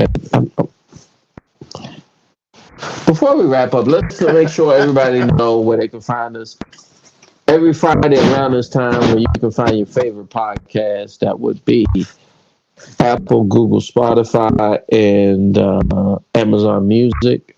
That's the live stream, and then the YouTube. Also, Brent. Yep.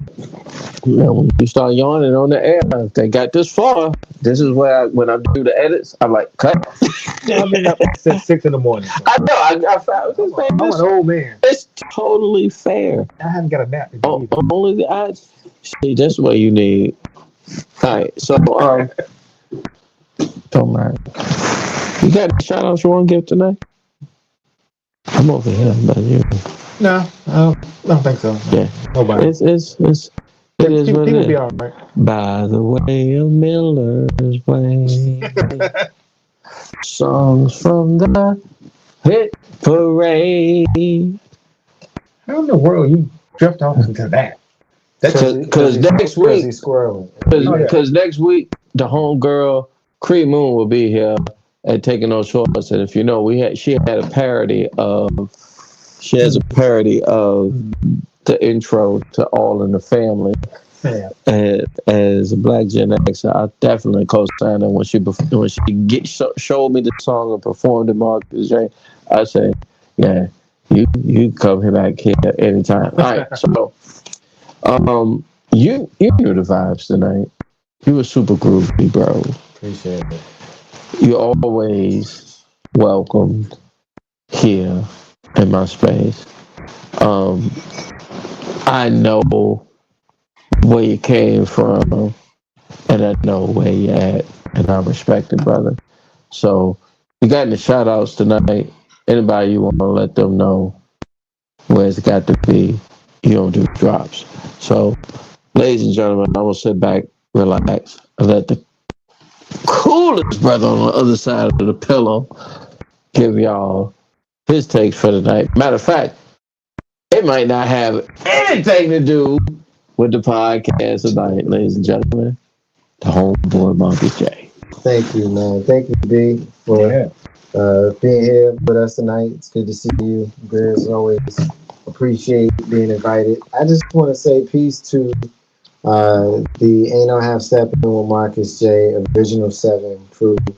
Today, 13 years ago, was the first time I stepped out on my own and led our show that eventually morphed into Legacy Net Radio and spawned a whole bunch of stuff. So our legacy, although it began with me as a partner to our brother Grizzly here in September, December I stepped out on my own. So I want to give a shout out to the Original 7, which of course would include me, Marcus J, our brother Jay Grizzy, Big Rube, Carlton Banks, our sister Miss Tony, Arthur Charisma, and the First Lady, comedian P. So thank you to each and every one of y'all. There's no way I could have done any of what we were doing, or I could have led, I should say, any of the things that we were doing without individual as well as Voltron style coming togetherness that we did together. I have 2 photos that are displayed prominently in my man cave in my shed at the crib. It's the first picture that we took down in Bird Park when we first came together as a 7. Yep, And then the last time that we were together, all 7 of us in 2018. And I just, I don't know that we'll be able to pull all 7 together again. So those 2 pictures are very, very special to me. If you tell me you want that episode to happen, it will happen, sir. Those 2 pictures are very special to me. And so I'm very glad to have them. I'm very glad for the opportunity to know and spend time with all of y'all. So that's all I got, man. I'm not going to use my tagline that I used to say on the show. Tagline. I'll just say thank you for the opportunity to be here with you. Anytime I'm invited, I'm certainly looking forward to making a return visit. Of course. Look, the tagline is reserved for Brett. We're gonna start. What do white people do? They start a petition. We started a petition for legacy, internet, radio, legacy. Dead on arrival, bro. I know. Ain't happening. It ain't happening. I'm retired. I know. I appreciate you, guy. Appreciate you. The Bret Hart. To my Michael, shout out to my home girl, Kathy. Kathy is out there making money with me, putting it down. Yeah, she say, "Hey Jay," I say, "Hey Kathy." That's what we do. For the IG, you got a lot tonight. I'm gonna just tell you that. By the time I clip this up, we are at the tail end at December the 6th. We got 31. So 31 minus 6 is 25 days. 6 weeks. I looked at the calendar before that orange person get there. And I'm telling you, if you don't know, you better know. I think EPMD might have said it. This is strictly business. You need to pay attention to you and yours. What they doing, it has nothing to do with you. It don't want nothing to do with you.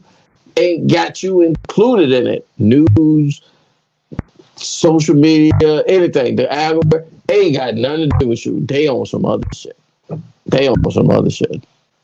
And with that being said, I want to wish y'all peace, but I know y'all don't want it. Thanks for taking the time out to listen to Taking No Shorts podcast. We'll be right back in just a few. Make sure you like, share, subscribe anywhere where you find your favorite podcast, and make sure you leave a comment under Taking No Shorts.